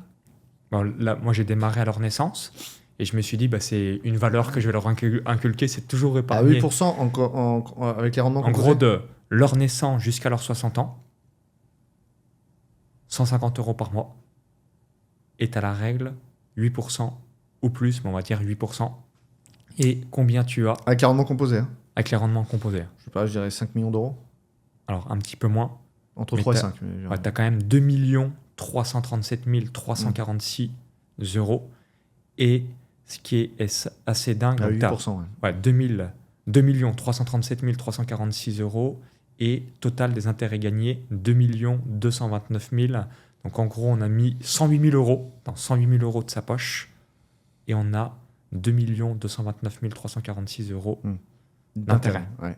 Voilà. Et en fait, pourquoi je donne un peu cet exemple-là, c'est que moi, je suis toujours choqué, et je l'ai évoqué au début de notre podcast, 5% des Français, le top 5% des plus riches, a un patrimoine inférieur à 700 000 €. Alors que tu mets 150 € par mois à 8%, tu es déjà multimillionnaire. Et là, 150 € par mois, c'est accessible à tous. Et 8% par an, j'ai pas mis des rentas qui sont pas accessibles, etc. Et c'est vraiment avoir ce mindset-là. C'est les toutes petites victoires totalement insignifiantes qui amènent à des résultats, on dit « waouh ». Et l'avantage, c'est que tu n'es pas là en train de te priver. Et comme tu l'as dit à juste titre, si tu n'es pas en mesure d'épargner aujourd'hui 150 € par mois, augmente ta valeur personnelle sur le marché pour que ça soit finger in the nose et que tu n'aies même pas y pensé, virement automatique et que tout soit nickel. Ouais. J'aimerais terminer par 2 questions. Donc, si tu pouvais changer une chose dans ta relation à l'argent, qu'est-ce que ça serait? Et ensuite, partage-nous ton sentiment quand tu reçois de l'argent et ton sentiment quand tu dépenses de l'argent. Qu'est-ce que tu ressens exactement? Et ensuite, est-ce qu'il y a quelque chose que tu changerais dans ta relation à l'argent? Et si oui, qu'est-ce que ça serait? Il y a beaucoup de questions là. Alors, je te fais déjà, voilà. Qu'est-ce que tu ressens? Donc, tu fais parfois des challenges ou webinars à des centaines de milliers d'euros encaissés en l'espace de quelques heures. Donc, ça pourrait être un petit peu en sensation. Je viens de gagner à l'euro million, entre guillemets. Et inversement, comme tu es quelqu'un qui adore les excès, tu as aussi, et si on prend l'exemple de ton séminaire, fait des dépenses de plusieurs centaines de milliers d'euros pour réaliser un rêve. À chaque fois, qu'est-ce que tu ressens émotionnellement dans les 2 cas? Alors, pas grand-chose. C'est bizarre, mais c'est... Assez statique, du coup. Ouais. Ça te fait rien de spécial? Rien de spécial. T'as pas des gros pics non, c'est plus l'événement en lui-même. Ouais, tu vois, qui me fait vibrer. Quand on reçoit... Quand je commence à vendre et que je reçois de l'argent, effectivement, donc ça fait des grosses sommes, mais j'en ai dépensé beaucoup déjà. Donc, voilà. Et en fait, je n'y vois qu'un moyen de pouvoir en faire un second plus tard. Pour moi, l'argent... Tu vois l'effet exponentiel. Voilà. En fait, j'ai l'impression que c'est une façon d'avancer. Donc, ok, j'ai mis 150 sur la table, je reçois 300, 400, 500, ou 700, 800, ou 1 million, peu importe. Bon, ok, donc je rentabilise l'événement, je vais pouvoir payer tout le monde, toutes les personnes qui ont travaillé sur le projet. ça fait rentrer de la trésorerie qui va pouvoir me permettre de faire autre chose derrière. Donc, j'y vois pas, je me sens pas plus riche. Ok, Tu vois, pour ouais, je revenir comprends. sur le truc, je me dis que ça va m'ouvrir peut-être plus de possibilités. Ça me rassure aussi pour ce côté sécuritaire, parce que j'ai un petit côté un peu sécurité dans le sens où, comme j'ai peur de perdre aussi, tu vois, je me dis, bon, ça fonctionne, le modèle continue de fonctionner, les gens continuent de me faire confiance, et c'est important de donner de confiance, que les gens aient confiance en moi, parce que le fait qu'ils te payent, qu'ils passent à l'action, ils engagent de l'argent et donc de la confiance. Et donc, je me dis, OK, je suis toujours là, je suis toujours présent et ça fonctionne.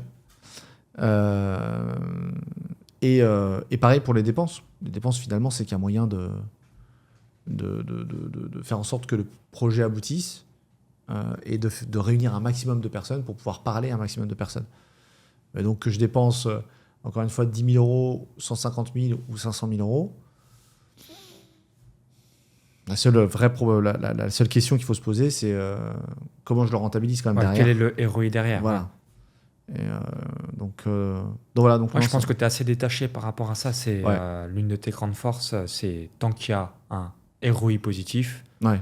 on continue. Ouais, c'est Et ça. demain, ça sera 1 million, 2 millions, etc. C'est ça. D'où l'exemple de Bercy que tu nous as évoqué, où là, je pense que ça sera un événement à 2-3 millions d'euros, Probablement, ouais. etc. etc. Et... Mm. Ouais, excellent. Et du coup, est-ce qu'il y a quelque chose que tu changerais dans ta relation à l'argent ou pas du tout? Dans ma relation à l'argent, non. Non.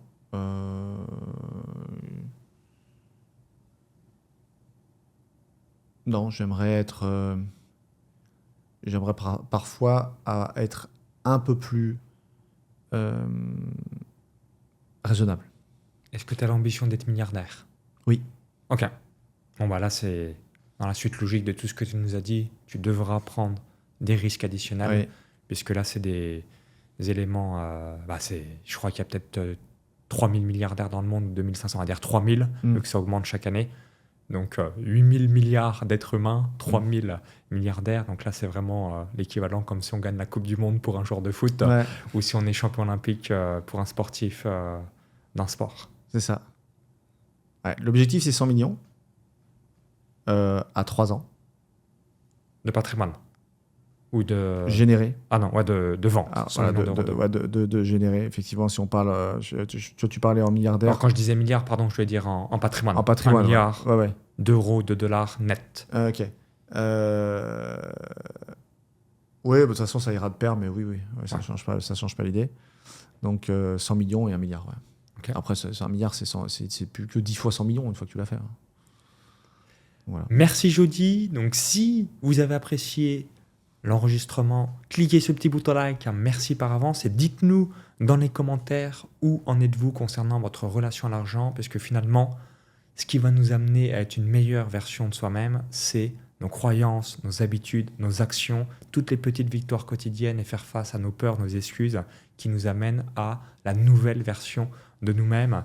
Donc si vous êtes encore jusqu'ici, merci d'avance de vous abonner, de liker ou encore de partager cet épisode directement à votre réseau. Merci Jody Merci une à toi. nouvelle fois pour tous tes conseils et on mettra toutes les infos juste en dessous pour que vous puissiez être accompagné et puis surtout que vous puissiez voir un petit peu ce que réalise Jody pour assurer votre liberté financière et respirer à nouveau puisque avoir du cash, c'est évidemment extrêmement plaisant. Oui, je confirme.